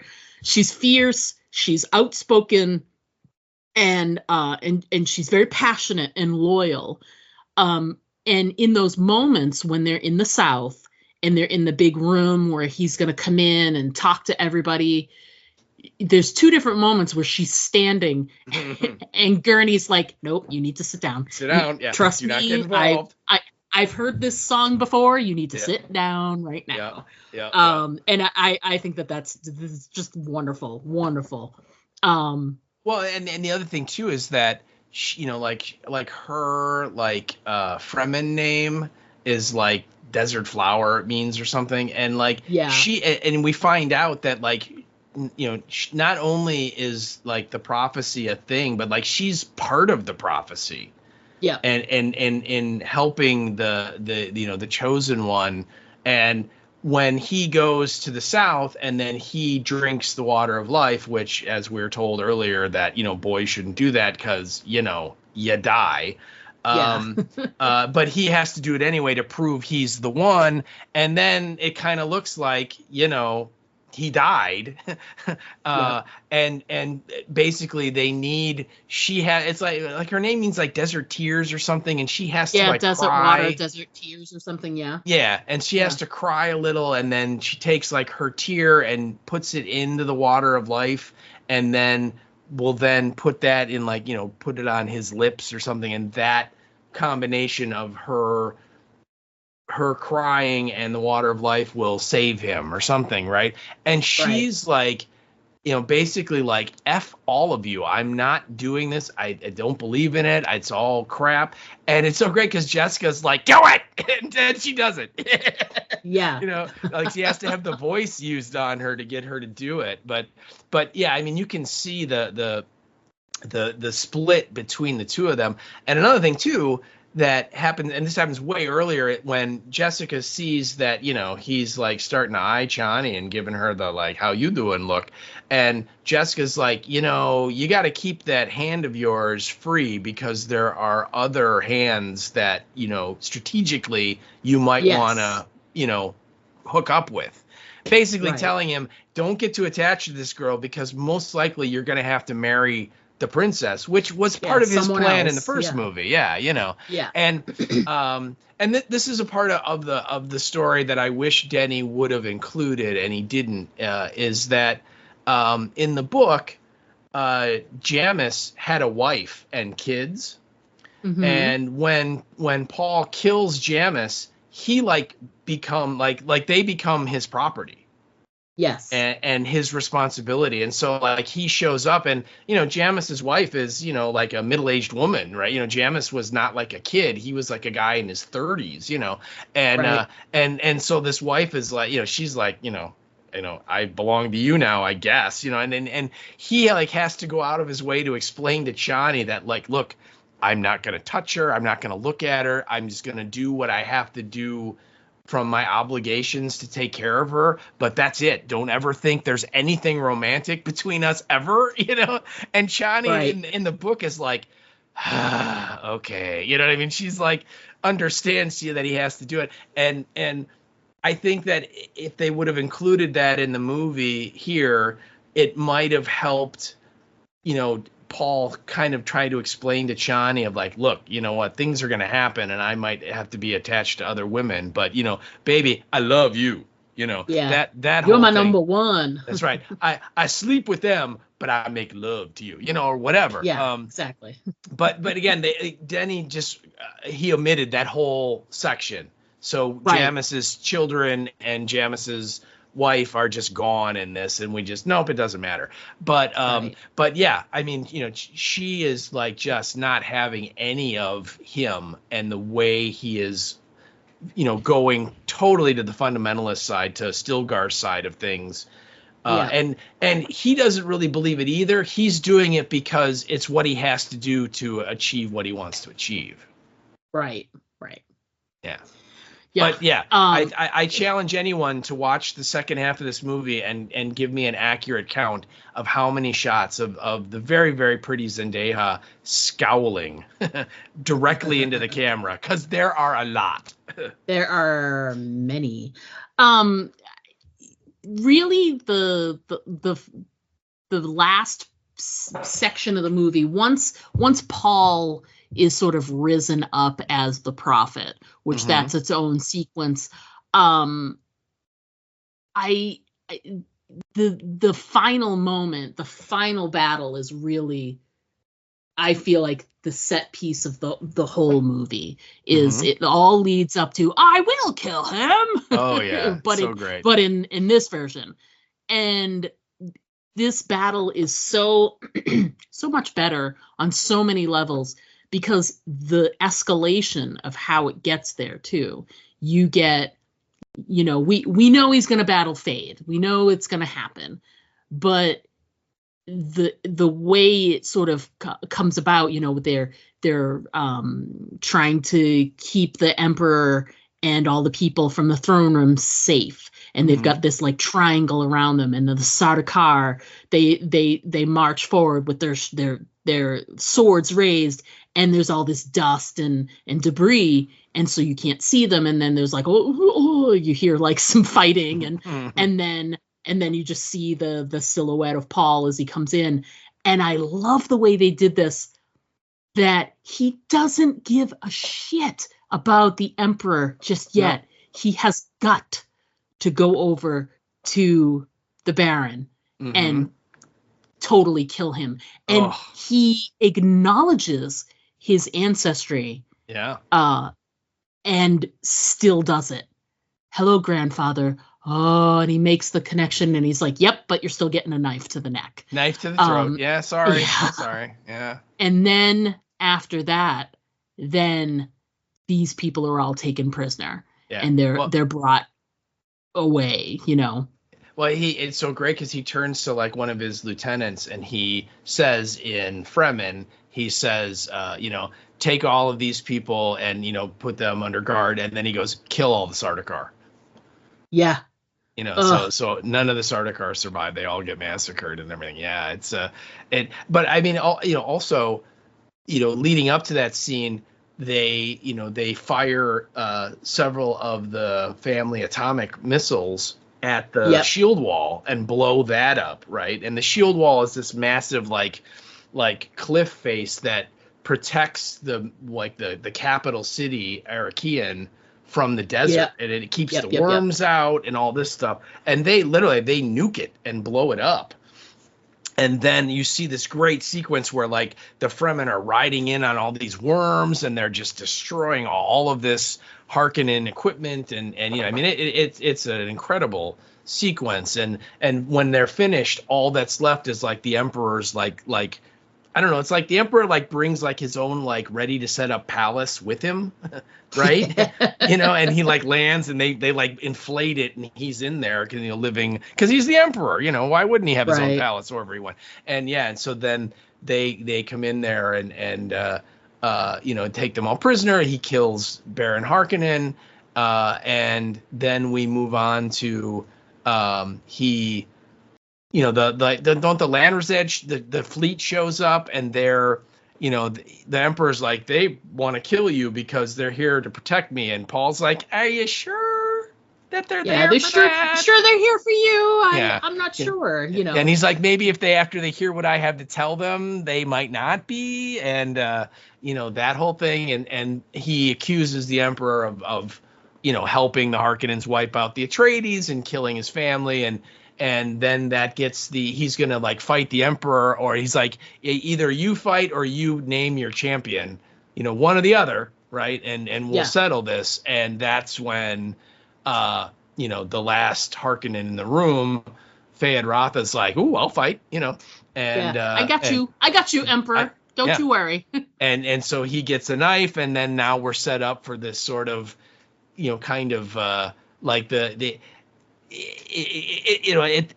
think they didn't quite make it as big a moment as maybe they could have, or what other franchises would have done, where like the protagonist and the antagonist are meeting, and this is like going to be the final battle kind of a thing. But it's still pretty cool to watch. There's a lot of great silhouette because the sun is setting behind them. I put that in my notes too. Yeah. Oh, amazing. And so you get a lot of great visuals and a great, of course, you've got the princess is there and she's like, crap, whoever wins this thing, I'm going to have to shack up with, and so she's kind of like, I guess I would pick Paul, but he's kind of like this crazy wild desert guy, and God knows what he's into, Yeah, no kidding. Or the psycho that's Fayed Rotha, who, by the way, is hairless and ew, right? You know what I mean? So she's just like, how did I get here? Right. How is this my life? I am the freaking princess, and this is my life. Yeah. I'm royalty, and I got to deal with this shit. Oh yeah. Absolutely. Arranged marriages suck. I mean, that's what she comes out of it. So anyway, so they had this great fight, and it kind of looks like Paul gets killed or is gonna die, but then I realized, oh no, he just got a Daryl Dixon wound and he's fine. I have one disappointing moment of the movie is that, so I we'll talk about that in a second. Because he gets stabbed twice. Yeah, I'm curious about that because he gets stabbed in the side, and then all of a sudden he's not stabbed in the side anymore. Well, I he's think stabbed up top. Yeah, well, no, he like they're doing the thing where they're like swinging the knives and they're punching each other and kicking each other and blocking and spinning around and all this stuff. And then after a couple minutes, Fayed like buries Paul's knife, the Fremen knife, into his side, and Paul's like, and so then Fayed kind of moves in for the kill, and he has the Emperor's blade, and he kind of gets real close to Paul and is like, puts his hand, on Paul's neck and is like pulling him towards the knife, and Paul is trying to stop it, and that knife ends up stabbing him right in the shoulder on the other side. And then as that's happening, somehow like Paul removes the Chris knife from his side and sticks it in Fayed, right underneath. Like Fayed doesn't even notice it or whatever, and then it's in there. But again, it's like he does the exact same thing to Fayed that Fayed just did to him, and Fayed dies, but he doesn't. How is that possible? Right, exactly. Yeah, very, very Darrow Dixon. I think because the details of the weapons are, I don't want to say they're hard to see, but it's like there's, they're not like super well lit. So keeping track of what knife goes where, whose is what's, it really felt like, the way I watched it, it felt like he got stabbed in the side, and then he takes out that knife and stabs Fayed with it. But then when Fayed falls, then there's a knife in his shoulder, which I didn't catch. I must have just not been paying close enough attention. Yeah. So to me, it just felt like he pulled out a knife and stabbed him, and then he still has a knife in him. Yeah, so it is. It's and I think part of it, like you said, is with the real cool idea of doing it in silhouette, where you have this extremely powerful light source behind them, so they're all in shadow, and you obscure a lot of the detail of what's going on, right? And it's also a lot of quick cutting and stuff. It's kind of the modern way to film a fight sequence, and so a lot of times it's very confusing as to what's happening. Right.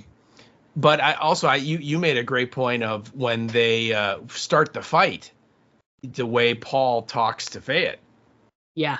He leans in and he says, "Greetings, cousin."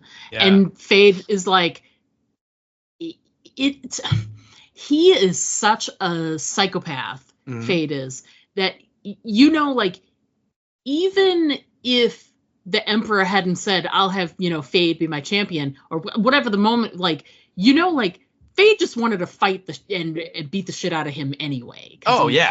He's turned on by violence. It's his one pleasure center is to create pain.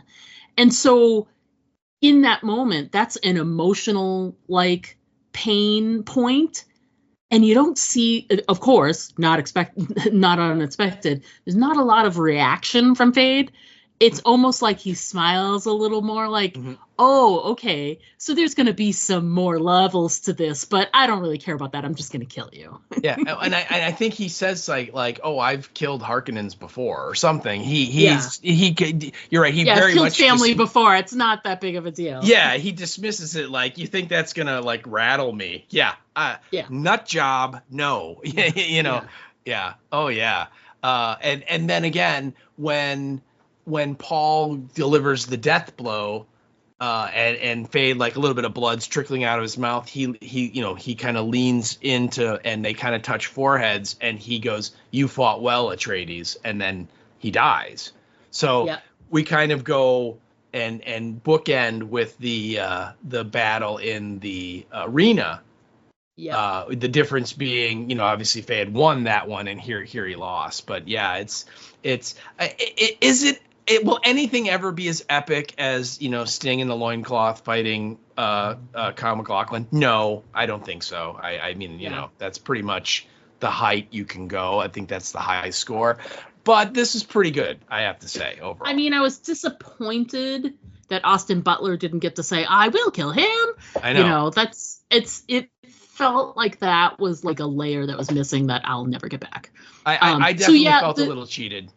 Yeah. So I have two. We'll get to the sticking points in a second. Let's just talk the we got the final sequence of the final battle between Paul and Fade, and then they tell this, of course, by him beating Fade means that the Emperor loses. So the Right. Emperor has to kiss his ring. Great moment. Mm-hmm. And they immediately let the great houses who are sort of gathered around Arrakis waiting word on what's happening. They find out what happens, that Paul is now the Emperor, Right. and And he's they going to marry the reject it. princess. Yeah, they reject it. They're not going to follow him. And he's like, well, looks like, we've got some more work to do. Let's go. It's all And war now. yeah, it's all war now. And so there's this great moment. You mentioned it earlier. As he's, leaving, Jessica has this moment where Alia is like, what's happening? What's going on, basically. And so she updates her, and she says, your brother attacks the great houses. A holy war begins. And so that's Jessica making that comment. And then there's this great duel scene that shows the ships that they're going to fly in to go meet fight the great houses or whatever. They're departing Arrakis. They're flying up, and Chani, who has already left the room once she found out that he's going to marry the princess. That's right. She leaves. She summons a worm to leave and go home. And so it's like they're taking off into space, and then down on the ground, this is happening. And boom, that's the end of the episode. The episode. That's the end of the movie. The end of the episode, yes. Yeah. My two things, I just want to make sure, because one of them is related to the final scenes there. First of all, how long is a woman pregnant in this day and age? Because it really feels like, the whole Paul becoming one of the Fremen feels like it takes about a year or so, right? Yeah, like time-wise, it just feels like there's the time lapses, etc. No, she hasn't given birth yet, so I don't know. Like, do babies gestate longer in the future, or is this just maybe a really quick ascension to the prophecy? I don't know. Is it possible that the Bene Gesserit have the ability to slow that down? Maybe because they can determine the sex and stuff, so maybe they can get in there, and maybe the fact that the fetus is all water of life that affected it or something. And I don't know. This is a bit again where Villanueva totally goes away from the source material, because in the book she has the kid, and his sister dies in that battle because she gets captured. The Harkonnens raid one of the southern places where the Fremen are, and they capture Jessica, and they capture or they don't capture Jessica, but they capture his sister, because she's there. Mm-hmm. And remember, in the Lynch movie, the sister is super creepy, played by Alicia Witt, who's 8. Yeah. And she talks like this the whole time, and it's really freaky, where you're like, oh my God, It's almost like a version of The Voice. You know what I mean? Because it's got that gravelly quality. It's crazy. And she's like, my brother's going to come for you. I mean, you're just like, oh my God, get this kid out of here, But anyway, and so the sister gets killed when they attack the Harkonnen encampment there at the end, and she dies. So she's gone, right? And that they've obviously they want to get Anya Taylor-Joy, and who wouldn't? She's an amazing actor. Get her into the movie; it's going to make it better. And so they're clearly, building up that part to be much bigger than what it was in the original material. But you're right. That struck me as weird too, because in the book, from once the House Atreides is wiped out to the point where the Emperor shows up on the planet, several years pass by. Right. And the legend of Muad'Dib grows, and Paul becomes this great leader, and he clearly is, in the book, he's 15 when the book starts. And by the time that the Emperor thing happens, he's 18, 19. I mean, he's like a grown ass man now, right? I mean, he's no longer this little kid. And you don't get that sense in here. because of the fact that not only is Jessica not delivering the baby, she doesn't really look all that pregnant. Yeah. Yeah. Not for most of the movie. Yeah. So yeah, I agree. It's a very confusing thing of Yeah. like how much time has passed here? Yeah. So that's weird to me. So, and the other thing is the fatal versus non-fatal blows with the fight with Fade. Yeah. One knife spot is better than others, I guess. I don't know. Good to know for yourself in the future if you're ever going to be in a knife battle. You can stab me here because I'll live, but you can't stab me there because I'll die. And I think we should also point out these are not like pocket knives that they're fighting with. I mean, these blades are like 1.5 feet long. I mean, they're huge. They're like swords. And you know, Paul literally has it stabbed into him up to the hilt. And he just pulls it out, and then it's like nothing is bothering. He's like, oh, well, let's go start the war. And all. I mean, it's like, shouldn't you like go see a doctor or something? I mean, shouldn't you like maybe at least put a Band-Aid on that? Or I mean, yeah, it definitely is a Hollywood wound. Yeah, it's like a flesh wound. That's all, mere flesh wound, nothing to worry about. Yeah. I agree that part of it definitely took me out of the moment just a little because I'm like, wouldn't he be dead? So yeah, and that I think that's just Hollywood. That's just the way they do those things, that the hero can suffer wounds that would be mortal for any other character in the movie, and they're just fine. It's plot armor, right? I mean, it's just the way it is. Yeah. Yep. I feel like we did good here. We covered all of our individual points. Is there anything we sort of jumped over, or we didn't get into enough description enough that you want to make sure we talk about? No, I don't. I think, again, kind of like what we said when we covered Fury Road, and that is, if you've seen the movie, you know what we're talking about. Okay. But if you haven't seen the movie, you got to see the movie, because when we're talking about these scenes, it's way, way more cooler than what we're saying, and we're saying it's super cool already. All right, so you got to see it to really understand a lot of the stuff that's going on. And we obviously we did not go point by point of the plot or anything, so there's a lot of stuff going on that we just barely touched on.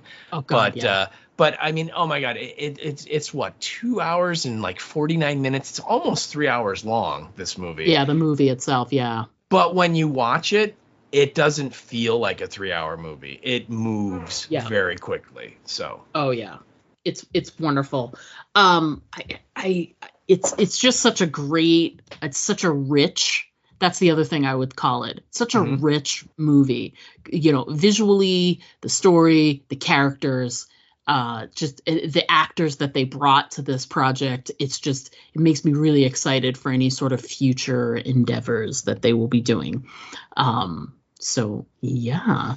Well, I suppose the only thing I would add, and I don't know if you've seen this, but Chalamet was supposed to make the Bob Dylan movie that came out this year, like 5 years ago, and the pandemic kind of screwed it up. Which some people have complained a little bit about. Timothée Chalamet is like 29 in real life, and Bob Dylan in the movie is like 21 to like 24 or something. It's it's not quite age appropriate. I mean, he's Timothée Chalamet has a baby face, so he doesn't look old, but he's not technically in the age group. And the reason why is that the movie got delayed for like 5 years because of the pandemic, and then the financing fell through, and then people stopped going to the movies and all that stuff. But they never canceled it. They just kind of put it on hold.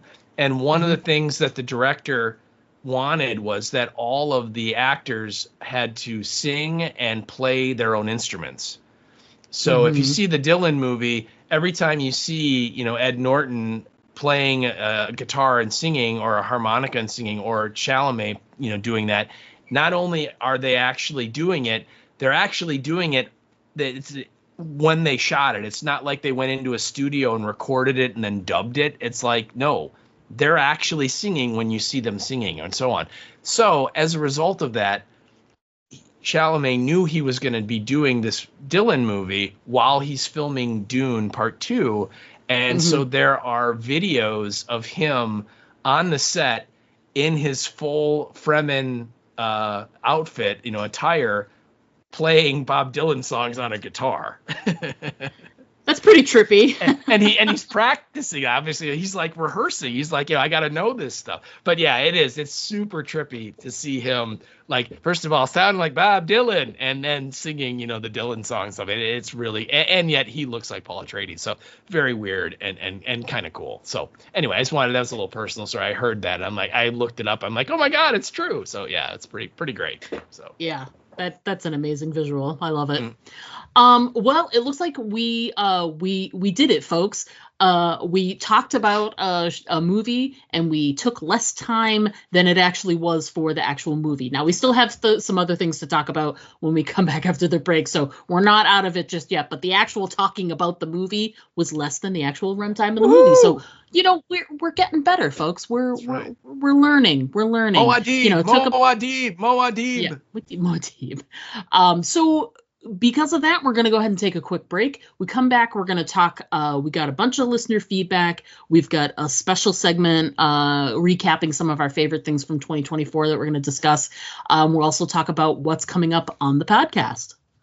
So stick around, and whatever you do, watch out for the centipedes. Not the big ones, just the little ones, the ones that are like 3 feet long, and we'll be right back. The following is an emergency action message. Civil authorities have identified a biological threat that they deem credible. This threat could potentially affect the entire continental United States. The dead are returning to life and attacking the living. 911, what's your emergency? There's a man up bad and he's attacking another man. Looks like he's biting him, like on the arm. The initial signs are puzzling, unclear. Getting pulled out of their cars and thrown to the ground. It looks like the bus passengers are biting their victims. Soon, however, the reality is clear and undeniable. The crisis involving the recently dead continues. Parliament today passed a law that requires all bodies of the recently deceased to be registered and turned Toxic over. Bag Productions has captured the sounds of the zombie apocalypse and brought them to your gaming table. Background ambiences, zombie attacks, and radio transmissions that set the scene for your modern zombie adventure. Download MP3s from drivethrurpg.com or toxicbag.com. Hi, I'm Ross Marquand, and you're listening to the Aim for the Head podcast with Diana and Steve. And remember, always aim for the head, because body shots just don't work. Hey, everybody. We are back. We are going to jump right into some feedback that we received. And right off the bat, not only do we have feedback that we have to discuss, but I've got to put just a little disclaimer on this and some apologies as well. So, is this a mea culpa? It's slightly a mea culpa. Okay. So our account on Blue Sky is fairly new, and I know a lot of people in their sort of transition to using Blue Sky is new as well. And it's just not a part of my my routine yet. I'm getting there, I promise. So there was some feedback that was left last week in time for the Dune Prophecy season finale, and I missed it because I'm a goober. And so we've included that this week. It's great. We would have done that anyway, no matter what we're covering, but it's helpful that we're still discussing the Dune universe as well. So it still feels very appropriate that we're talking about this. So we've got some feedback here from Alexander that was sent to us, as mentioned, through Blue Sky, which I promise I'm going to check it much more often now. I made it part of my routine. So Alexander wrote in about the season finale of Dune Prophecy, episode 6. And they said, I enjoyed the finale immensely, especially the way they set up all of the pieces on the chessboard in previous episodes so that you could see them fall over one by one in the final episode. Even though it also broke my heart because Haviko is my favorite character by far. And they included a crying emoji and a broken heart emoji. And Alexander, I understand. Haviko was definitely one of the best characters of the show. So, yeah. Well, Mark R.I.P. Strong Mark is so Strong. great. Yeah, he's such a great actor. Yeah, I wondered how long they were gonna get him to be on the show. You know, one thing about Mark Strong is that he constantly works. I mean, he's a busy guy. Yeah. Yeah, and not like one thing. He's doing like a million different projects. And so he loves to obviously, you know, have new parts to do, new things to explore. So when they announced that he was on the show, I'm like, yeah, it doesn't really seem like a Mark Strong thing to like be on a show for like 5 years. You know what I mean? So I was kind of like worried right from the beginning of like, yeah, how long is he going to make it? And of course, as we found out, it was just for the one season, and you know, just enjoy what we got because he's awesome. So yeah. So thanks for writing in, Alexander. And again, apologies that we missed it. I'm glad that we got to it quick enough so that we were still sort of in the Dune universe. We're still doing Dune. We hope. I know.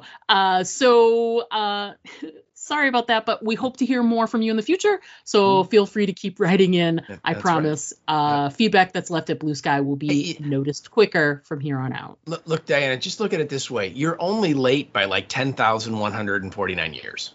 Yeah, that's true. Totally true. So, you know, it could be worse. Yeah, absolutely true. So thanks again, Alexander. We hope to hear more from you in the future. Yeah, thank you so much. It's really cool. So we also got another piece of feedback via the Blue Sky. And this was also one that was sort of missed for a little bit. But, you know, it happens. And new technology. It's newfangled. We get it. And this came from I'm assuming a gal named Katerina. Hey, Kat, what's going on? Hey, Katerina. And she says, was a bit unsure about the first 4 episodes because they didn't really feel like the Dune universe to me. But I loved the last 2 episodes. I think they are more Dune-esque visually as well as plot-wise. Very excited about the second season. And you know, I think I mean, it was a little slow, right, to kind of get into stuff that we were expecting with the Dune show, you know, particularly with like the whale planet and the snow and all that stuff that we're like, this is stuff we've never seen before. As we moved on to the you know, the last couple episodes, I would really say, you know, 4, 5, and 6, much more Dune-esque, to use Katerina's word there. So I agree. And I am also right there with you. I'm also super excited for season 2 just to see, you know, how much more nutballs crazy is it going to get? I can't even tell you. I mean, I expect a lot more nuts, some more balls, some more nutballs. We'll see how it happens. We'll see how it rolls out. So so thanks for writing in, Katerina. Wow. Okay. I like to bring it there really quickly so that, you know, there's no question. It's always going to be a 10-year-old boy. That's I can't help myself. It's where we are, people. Yeah, mentally, always. Thanks again, Katerina. Yeah, thank you guys sorry so that much. your feedback fell into my dirty mind in the gutter. Sorry. Next up, we got some feedback about this movie, the Dune Part 2, from our stalwart, Erica Price. Erica, thank you so much for writing in. We love your... I'm sorry. I was going to say, I think it's safe to say that Erica Price is a Dune fanatic. I think we can apply that term, and we're not, you know, really saying anything too crazy. I don't think that we're going to offend her, is really what you're trying to say. Yes. I think she will wear that badge with honor. Yes, with pride, with honor. So Erica wrote in via the Facebook, and she wrote, more Dune? Yes, please. And again, this is for the Dune Part 2 movie. She continues and says, in this first scene, the Fremen effectively abandon Paul and Jessica to face the Harkonnen. This always troubled me, as Stilgar flips and becomes totally devoted to Paul, willing to pledge his life just a few moments later. I guess if Paul is actually Lisan al-Gaib, then it doesn't matter. Was it a test? I don't know. That's really interesting. Yeah. I think it's also interesting if you think about it. They told them not to move, and the only reason they survived is because they moved and got out of the way. Yeah. So why are the Harkonnen soldiers guarding the spice harvester not using their body shields? Interesting. After seeing how difficult it was for Paul to secure himself on top of the worm, just exactly how do they load multiple people and conveyances on one? That's what I was trying to figure out. She says, I guess they couldn't figure it out either since they skipped that part. They did, yeah. And Herbert just wrote it that it happens, and it just happens. Yeah, exactly. Plus, it seems pretty smart. Like, you see how Jessica was in like she's in like the palanquin, the little basket. Yeah. And then as soon as it starts getting a little hairy out there, they literally they just close up the edges of it. So she doesn't have to deal with the sand at all. I know. She doesn't get sand in like her butt or nothing. I mean, it's great. Man, no butt crack sand. She's obviously very important. Clearly, she's a very important person. Yes. She continues on and says, I love the way they rendered the ornithopter. Very cool CGI. I agree. We don't see as much detail on them in this episode. They're more like out in like the edges. But the ornithopters are just such a cool way of doing it. Yeah. Very bug-like also. Yes. Much like the Harkonnen stuff. Yeah. Lots of bugs with the Harkonnens. She continues and says, Walken as the Emperor was a great choice. You never know how much, and I'm using air quotes here, Walken he's going to be. And this instance is perfect, of course. He's just as weak as Havoko, though, even turning to his daughter for help.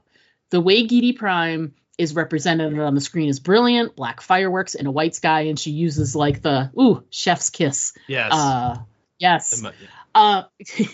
Very nice. Very nice. As an emoji there. She continues and says, Gurney is back. Josh Brolin is one of my favorite actors. He's amazing in this part. I agree. Josh Brolin's really great. Paul's absolute power in this moment in front of all of the Southern Fremen is stirring and so well executed. He has risen so quickly, his mother even doubts it, but his hold over them is undeniable. And when you say he's risen so quickly, do you mean it's like less than the amount of time than, say, a baby would gestate in a mother's womb? I think it's possible. That's what you say. Yes. Yeah. It's possible. Who knows? And then she finishes up by saying, after Fade is killed by Paul, Jessica has a moment of unspoken conversation with Reverend Mother Moheim. Yes, she does. This exchange says it all. Paul Atreides has become Lizan al-Gaib, and Moheim must acknowledge Jessica's ascension in status to Reverend Mother. It's so delicious to see her attrition. Dune Messiah in 2 years. The waiting is the hardest part. I wonder when season 2 of Prophecy will drop. So let's get back to the whole Erica is a Dune fanatic. Yeah. I don't think we really expressed that hard enough. So the next installment should be Dune Messiah. And like Erica's saying, word on the street is 2 years before we'll see anything. 2026 is what they're saying, not any specific time, just sometime in that year. So a long, long time, unfortunately. And we talked when we were done talking about Prophecy last week that, it did get the green light for season 2, which is great. But you got to figure that cast and the special effects. Yes, it's a smaller season. So if they do only the 6 again, less time to film than, say, another, a show that was doing like, say, 8, 10, 12 episodes. So we've got a shot of maybe seeing Dune Prophecy at, like, say, the beginning of 2026. But I doubt we'll see it at all this year. It's not going to be 2025. They have to get together. They gotta film. They gotta edit. They gotta put all that stuff together and everything. And we don't even know if they have scripts ready. I hope they do, but they might have to be writing it right now. That's exactly another thing. Yeah. So keep your ear to the ground for when they're going to start filming. And I'd say when they start filming, maybe like 2 years, year and a half, 2 years from when they start filming, I would assume you'll be able to see. Keep in mind too that when they're making the movie, Denny has movie studio money, but when they're making Prophecy, they've got HBO money, and HBO's got some money. They're still spending money from Sopranos and Sex and the City, so they'll be okay. So hopefully they'd be able to move at a little bit of a quicker pace than maybe a movie would, but I don't know. Plus, they don't have to worry so much about distribution. It's literally just going to be released on HBO. HBO, yeah. Yeah, so there's that. And then the only We'll thing see. I would other add, she had asked a question about the Harkonnen soldiers not using shields, and I in the first Dune movie, when the Duke and Paul and all of his group are going out with Kynes to like watch the spice harvester, and they're talking about the worms and everything. Paul asks like, why don't they use shields? And the Kynes says that like a shield like is the worst thing to use in the desert because it like drives the worms crazy. Okay. That something about like when it's the frequency it operates on or whatever, it like literally drives the worm into a frenzy, and so it's like a death sentence or something. And so, and I know that they're talking. I think Paul's talking about like why don't they shield the crawler from the worm? Right. Use it, and that's the response. So maybe that's why they don't use them personally, is that the worm's coming anyway, but if you have the shield, like maybe it like draws the worm right to you or something, you know what I mean? So they've decided, it's just safer to not use the shield and not get eaten, even though it opens you up to being killed by the Fremen when they jump out of the sand and kill you. So yeah, that sounds interesting. but, Okay, but yeah, amazing feedback though. Yes, Erica, love it, and keep being a fanatic. We love it. Clearly, we know who'll be sending in feedback in like 2 years when we cover these other things as well. So, on whatever platform we're on. Yes, whatever that may be. So, yes. So we've got kind of a little segment. We've never really done this before, like a look back at the year before. So we thought this would be a great idea to just sort of, just a handful of different sort of art forms and outlets, etc. So we just wanted to touch on a handful of categories on what favorites were for the preceding year. Reached out to you guys for some feedback, and then Steve and I included some of our thoughts as well. So let's start with the first one. Steve, why don't you go first with our first category, and we'll go from there.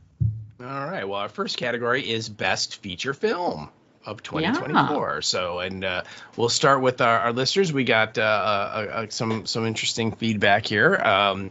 Started with our one of our original fans, Joe Griffin. Never heard of him. Never heard of him. Yes, that's Joe E. Griffin. No. Yes. Joe and I are lifelong friends, and he's my a business partner. We run Toxic Bag together, and of course he has worked with Diana for 12, 13 years now. So I've known Joe longer than I've known you. I met Joe before I met you. You met Joe before you met that is correct. Yes. Yeah.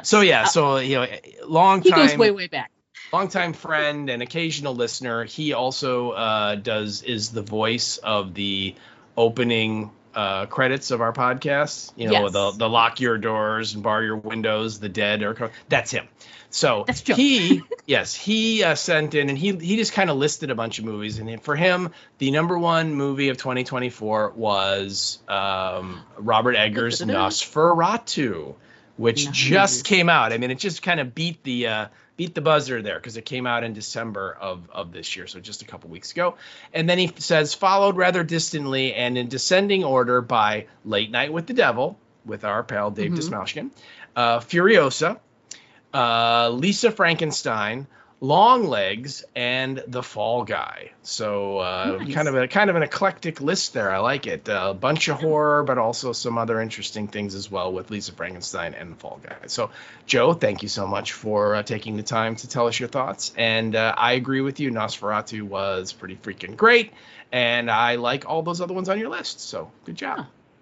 Then next piece of feedback we got was from our pal Bev2. Hello, Bev. Hello, Bev. And she sent this in via the Facebook, and she said, my favorite movie was Blink Twice. Oh, my God, that movie it's a hard movie to watch if you have never seen it. It shook me to my core. When my husband picked me up from the cinema, I was an emotional wreck. So have you managed to see Blink Twice? I have not, no. But I clearly have to add it to my list. It is the directorial debut of Zoe Kravitz. So she wrote it. She wrote it and directed it, and it's funny. It's kind of like I think it's a dark comedy, but a lot of people didn't see that way. They think it's more of just kind of a regular horror movie, but it's literally like she's dating Channing Tatum, and I think they were like dating in real life at the time. And he's like a billionaire guy, and he takes her to this island for this like getaway. And when and he's going there, and a whole bunch of his super rich friends are also going, and they're all bringing like their girlfriends with them.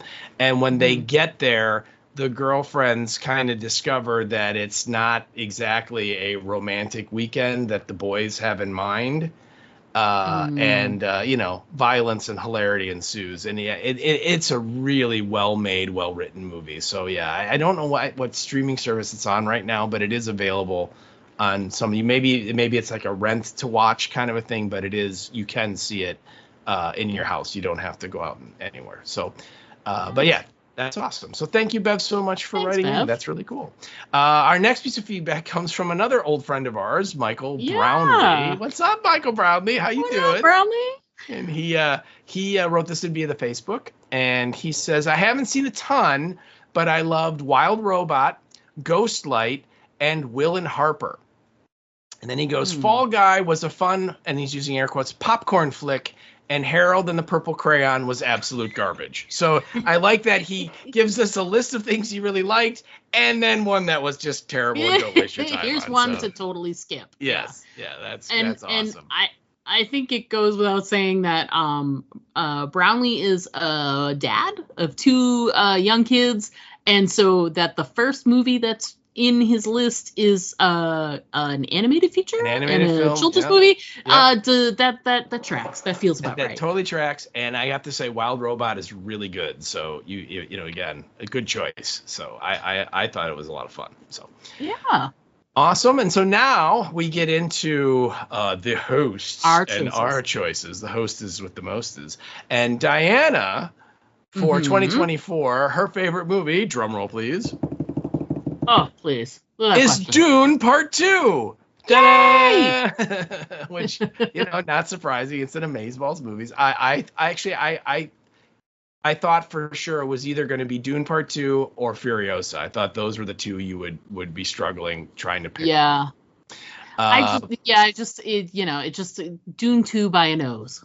By a nose, yeah. It's they're different movies, but they're both amazing. And then you also threw in, and this wasn't a movie from last year, 2024, but it's a movie that I'm guessing you saw last year for the first time. Yeah. And I'm still thinking about it. It's the Zone of Interest, which was nominated for some Oscars last year, and it just showed up on HBO, and I taped it and whatever, and I just watched it later, like a couple weeks later, and it was just fascinating. So if you haven't had a chance to see it, it is a fascinating movie. I know parts of it are hard to watch. They are. It's difficult. I mean, it all centers around World War II and the Holocaust. It's right next to the concentration camps. They feature very, very prominently. It is a difficult watch, but it is it really, really made me think. So I highly recommend it. Yeah, good. Yeah, I agree. It's a great movie. It's just one of those movies where like I watched it and then I'm like, I don't think I ever have to watch this again, and I'm okay. Yeah.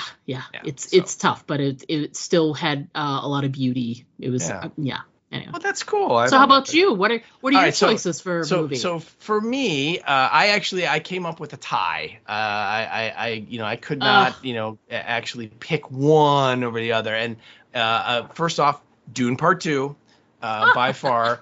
Much like you, this was the movie that I was looking forward to for this year.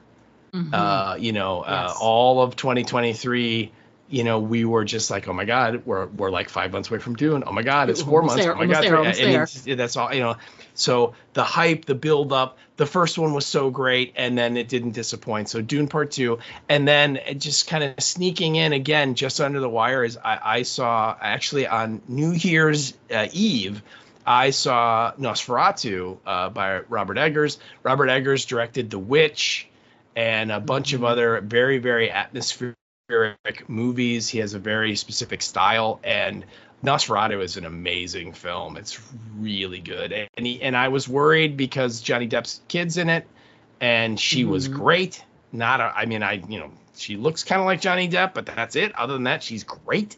And what's his name? Holt from Fury Road and The Great. He's in it as well, and Willem Dafoe is fantastic, and of course Skarsgård as the vampires. Right, it's a very, very, very cool, brooding, dark, atmospheric movie. And if you like Robert Eggers stuff, you'll love it, and it's really good. And so it kind of showed up here at the very last minute. I'm like, I can't pick one, so I'm nominating two. I'm nominating Dune Part 2 and Nosferatu, and they were both incredible films. Definitely see them. Excellent. Good choices. Yes. So next up, we asked people what their favorite TV show was for 2024. So many things to choose from. The way streaming services work these days, there's so much TV out there. But there were there were a few things in there that were, common amongst a few of them. So first off, we've got feedback from listeners. People wrote in, and we heard from some we haven't heard in a while. So Alma Contreras. Hey, Alma. Hey, Alma, what's up?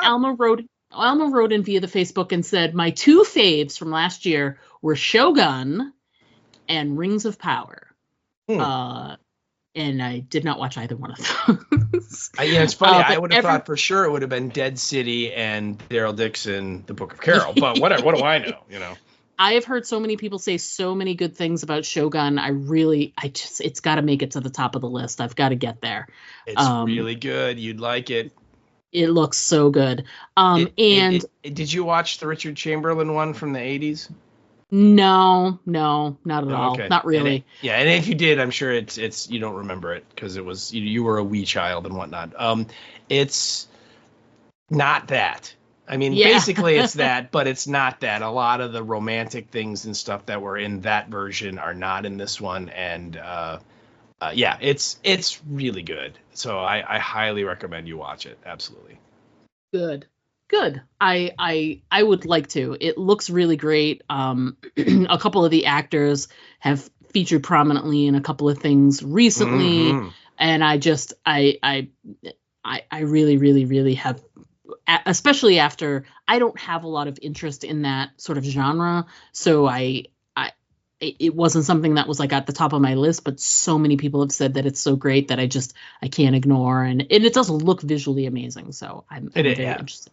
Yeah, it is. You like it. You liked the Kingdom, right? So it's not exactly the same time period, but it's close. So if a lot of the same kind of ideas going on. So I definitely think you'd get a kick out of it. So great. So thanks for writing in, Alma. We appreciate it. Yep.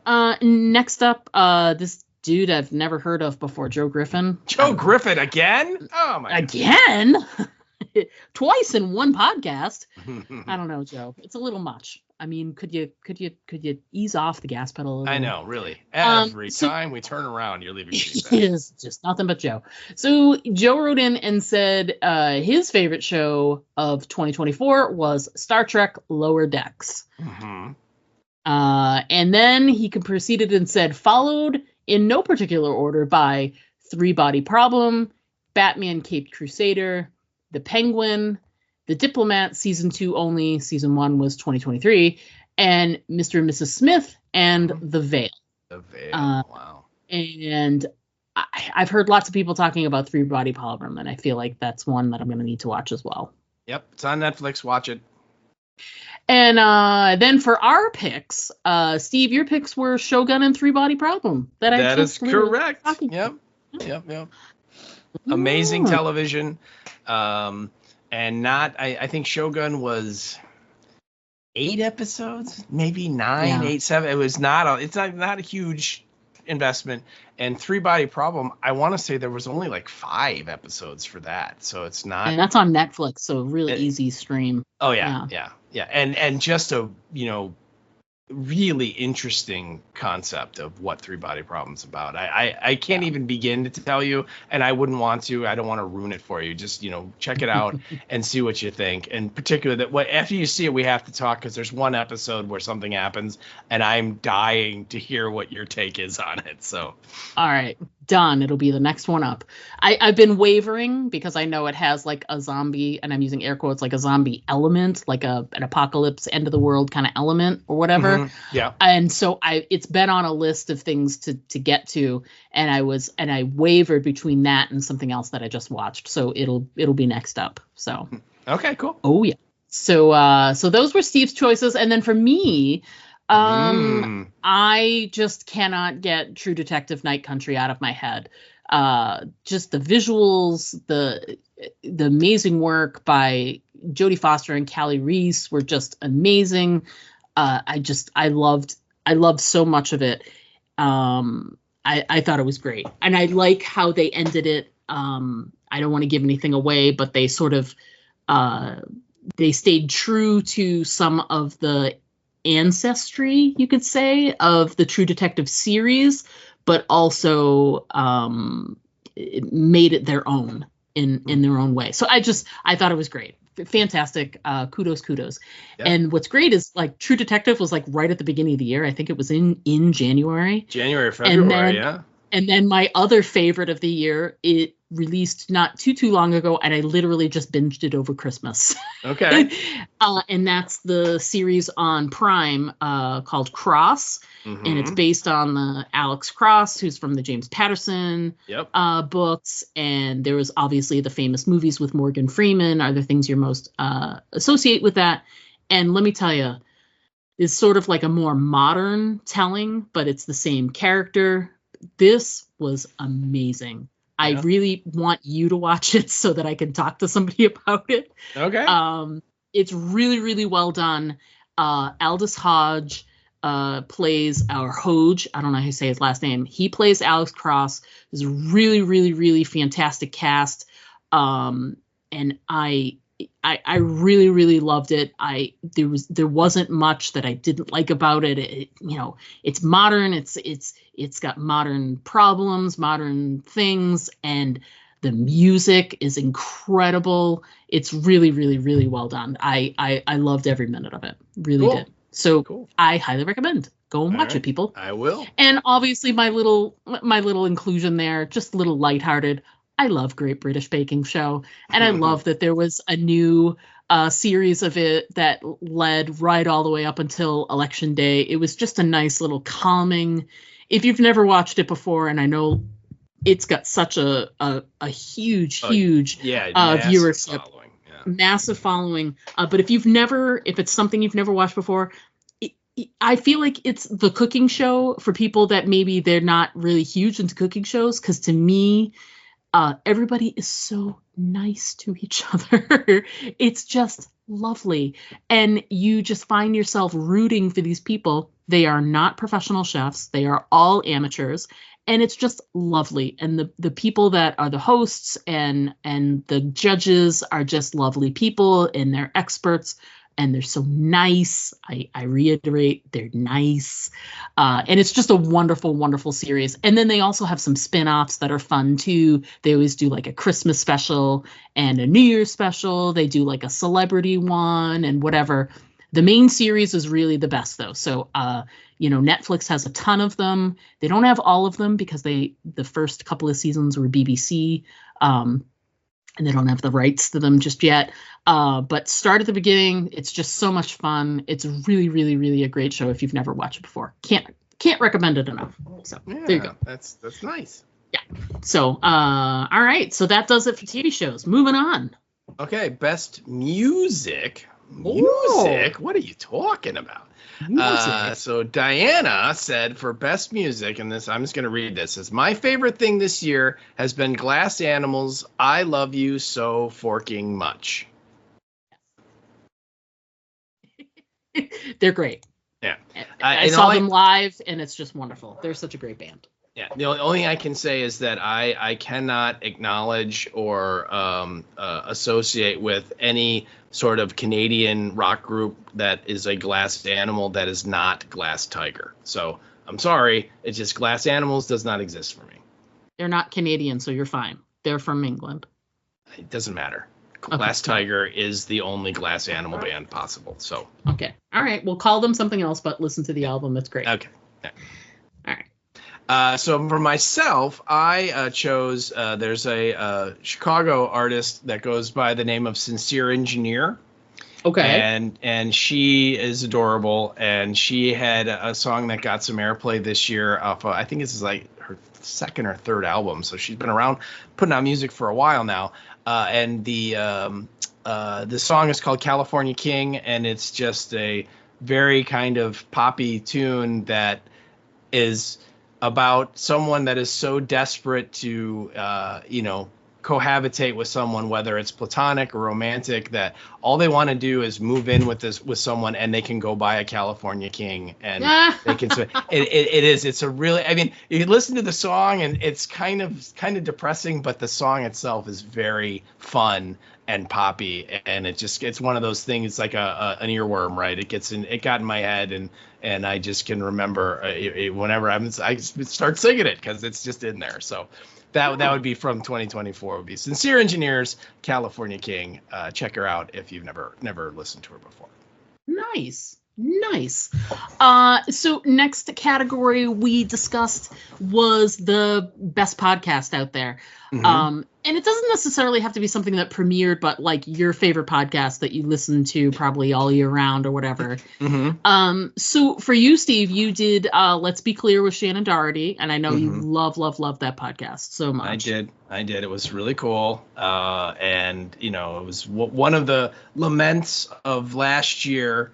Was that I did not get to meet Shannon Doherty. I had loved her when she was on Beverly Hills 90210. I was a huge fan of Charmed. I mean, she was on Little House on the Prairie. She's in the movie The Secret of Nim. I mean, I've kind of grew up watching her act and always loved her. And so I was very excited. Finally, she was coming to Chicago. I knew she was sick and suffering from fighting cancer and all these things, but she was soldiering on, and they announced she was coming to Chicago in August, and literally 10 days before the show, the Fan Expo show, she passed away. And it was, again, for me, I mean, I didn't know her, so I mean, I can only imagine how awful it is for people that are her friends and family, but it just really sucked for me. I was like, oh my God, I'm so close, and never get the chance to tell her how much I appreciated everything all of her work and her talent and all that stuff. So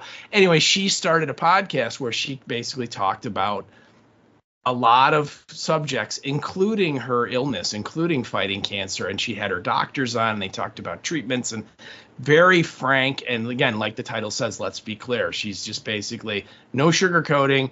And, talking and revealing lots of personal stuff about her fight with cancer, but also her time on the set on 90210. And she would have, people that she worked like. She had Jason Priestley on, and they talked about it. And she had, other people. She had Holly Marie Combs, and they talked about Charmed, and so she kind of did a lot of that stuff too. And she had her mom on and talked, and she had several of her ex-husbands who she still associates with and is on good terms, and they reminisce it. It was a very, very interesting, frank podcast, and I really look forward to it. And then after she passed away, her mom has kept it going, and not constant, but every once in a while, a new episode will come up where her mom will talk about something that was going on with Shannon, and it's a very very sad in parts, but also a very, very fun podcast. I really enjoyed it. So.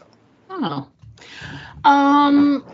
It's so funny. I once she passed away, I didn't go back and listen. I thought it was too much. It'd be too much to listen to the older ones because I came to her podcast late. And so I since she passed, I haven't listened to it at all, but I think I'll get back there. I still am subscribed. It's, so if there's a new episode, it pushes it to the top, and I see it there, and I think about it, and I'm like, I'll get there eventually. I just, Yeah, maybe what I would suggest then is maybe not jump right into the cancer ones and maybe listen to more of the Hollywood ones where she's talking to absolutely. people she worked with and stuff. Like one of the big things she talked with Holly about Charmed and this 2024 she revealed for the first time that she got fired from Charmed. And as a huge Charmed fan that watched it from the moment the first episode premiered to this day, which is 24 years now, I was under the impression that she quit and walked away because that was the story that was told, that she, couldn't work with Alyssa Milano anymore. And she literally stormed off the set, never to come back. And she revealed that that's crap. She was the star of a hit TV show. Why would she leave? And that basically Aaron Spelling and everybody there chose Alyssa Milano and said, nope, sorry, kid, you're out. And that was a huge deal. I was like, oh my God, and so anyway, it's very, very cool. I highly recommend it. So, yeah. So what about you? Which one did you take? So for me, my choice was, I have a few that I listen to regularly. Every week there's a new episode of, a couple, there's some sports ones I like, et cetera, et cetera. But occasionally, because I do a lot of driving to go back and forth for work. Once I'm finished with my podcasts that are out regularly every week, I like to have one that I'm newly discovering that I can catch up on the catalog. And for a little bit, the Shannon Doherty one was that. So I did listen to a bunch of those. But towards the end of the year, I got turned on to a new podcast and I'm just loving it. It's this podcast called One Song, and it's these two guys that became friends over the pandemic. They got introduced through mutual friends, and they're both DJs, and they're both connected to the music industry. One of them is a little more connected to comedy writing, etc. But they have, some music bona fides, right? Mm-hmm. And they started this podcast back in 2023, and they basically take a song and they discuss just that song for the whole episode. And they go to isolated tracks and, the most recent one I just listened to was about Prince's Let's Go Crazy. And they have an isolated vocal track and they talk about that. And they have an isolated drum track and they talk about that. And so they talk about the song itself and the crafting of the song, and et cetera, et cetera. But then they end up in conversations about, that song makes me think of these songs and it, inspired me to like this kind of music or whatever. And inevitably, they're talking about an artist that's not even, they started talking about Let's Go Crazy. And then they start talking about, Morris Day and the Time and other, Prince adjacent musicians and stuff like that. So the conversation that comes out of it is always really, really, it's more about art that has really inspired you, et cetera, as opposed to it just being this sort of technical podcast talking about, the construction of the song. Exactly. And I'm really, really loving it. It's made me, there's a couple of episodes that I've listened to that are songs that I wasn't terribly familiar with, but what's great is I am now. No. It's already sort of inspired me and reminded me of songs I liked before. So I've actually purchased music because of this podcast. So I'm really digging it. Check it out if you want to hear a different take on maybe a song that you thought you knew. So yeah, One Song. Check it out. Sounds cool. Yeah. All right. All right, so last category we have is for you and I, and that is the best Aim for the Head podcast episode of 2024. Mm-hmm. And Diana, not surprising, came in with Dune Part 2. No. That's not possible. She can't vote. That's for 2025's winner. What am I doing? Yeah, no. I'll talk about this a year from now. Exactly. So you came in with episode number 324, which was our review of Mad Max Fury Road, which, yeah, that was a pretty great podcast. It's a long podcast, but it's really good. So I just think it was the most fun conversation, and it was a long chat, but it was so much fun, and we had such a great time recording that. That was a great one. Absolutely. Yeah. I agree. And I almost picked that one myself, although I have to say, I kind of thought you were going to pick it. So I thought, well, what else is there? And so I looked through the catalog and so on. But you also put a little note in here which says that the most downloaded episode from us for 2024 was actually episode number 315, where we covered the season finale of The Ones Who Live, which was the Rick and Michonne spin-off series that we got. So that was our most downloaded episode from last year, which does not, and I know you say on there, people love the Michonne. And I think that just goes to show you how much, star power that those two folks have, that one was the one that was most downloaded. So that's pretty cool. Good to know that. For myself, like I said, I didn't pick Fury Road. I thought about Furiosa, but in the end, I decided to go with episode 317, which was our little chit chat about the film Children of Men. And it's a great talk. And I thought that was a really great talk. And what the other reason why I really liked it was the first movie that you picked that we talked about. Up until then, it was all me suggesting, hey, let's review this. Let's review the Romero movies. Let's review, whatever. And here, we were talking about it, and we said, your love is not necessarily horror. It's much more apocalypse. Mm-hmm. And so I said, well, let's do some apocalypse movies. Come up with a list. And I was very surprised when this was the first one you chose. You mentioned.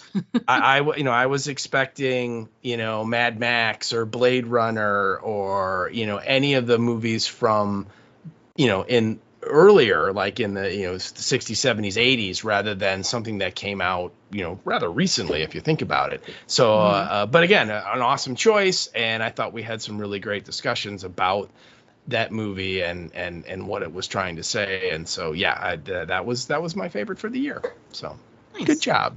Excellent.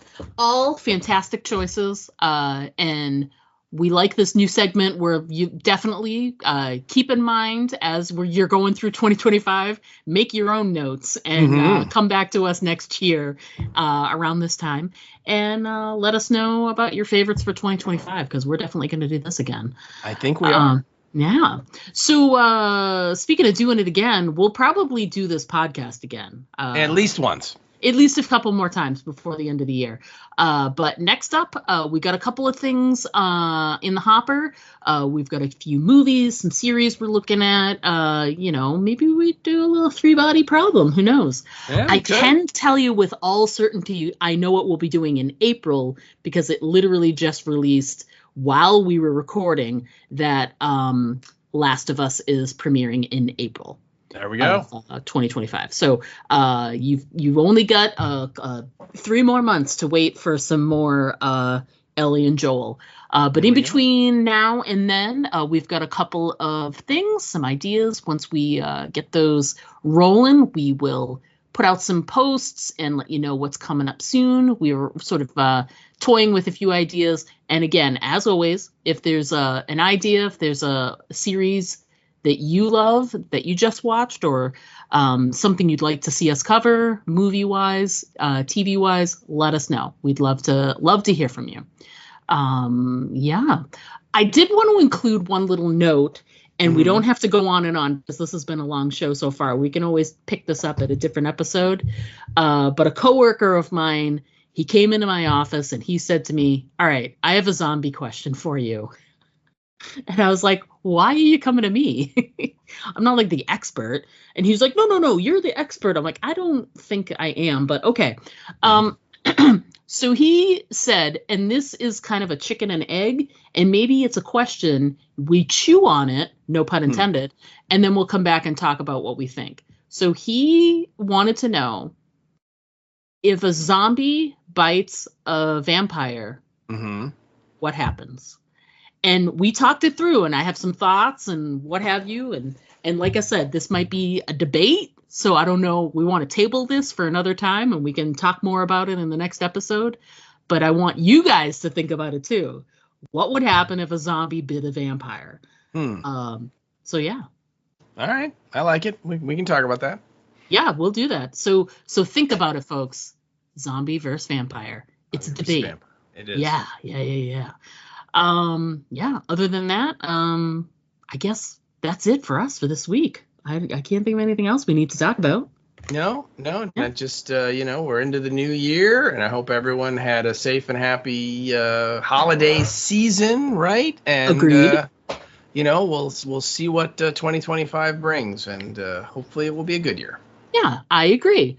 So that's going to wrap it up for us this week, folks. We look forward to talking to you again soon, and hopefully, not sure when that's going to be. We're working out some ideas on the next couple of podcasts, but we'll let you know as soon as we know. But until then, as always, I'm Diana, and I'm Steve. Don't forget to always aim for the head, because body shots, they just don't work. To send us an email, write us at aimfortheheadpodcast@gmail.com. And our Twitter handle is @AFTHpodcast. Pictures and video are always welcome at our Instagram account, aimfortheheadpodcast, all one word. But the best way to keep in touch with us is to just like our Facebook page to get all of our updates in your feed.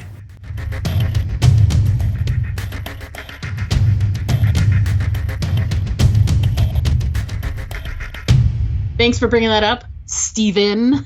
Like I said, really leaning into that name. Just gonna do my part there, baby.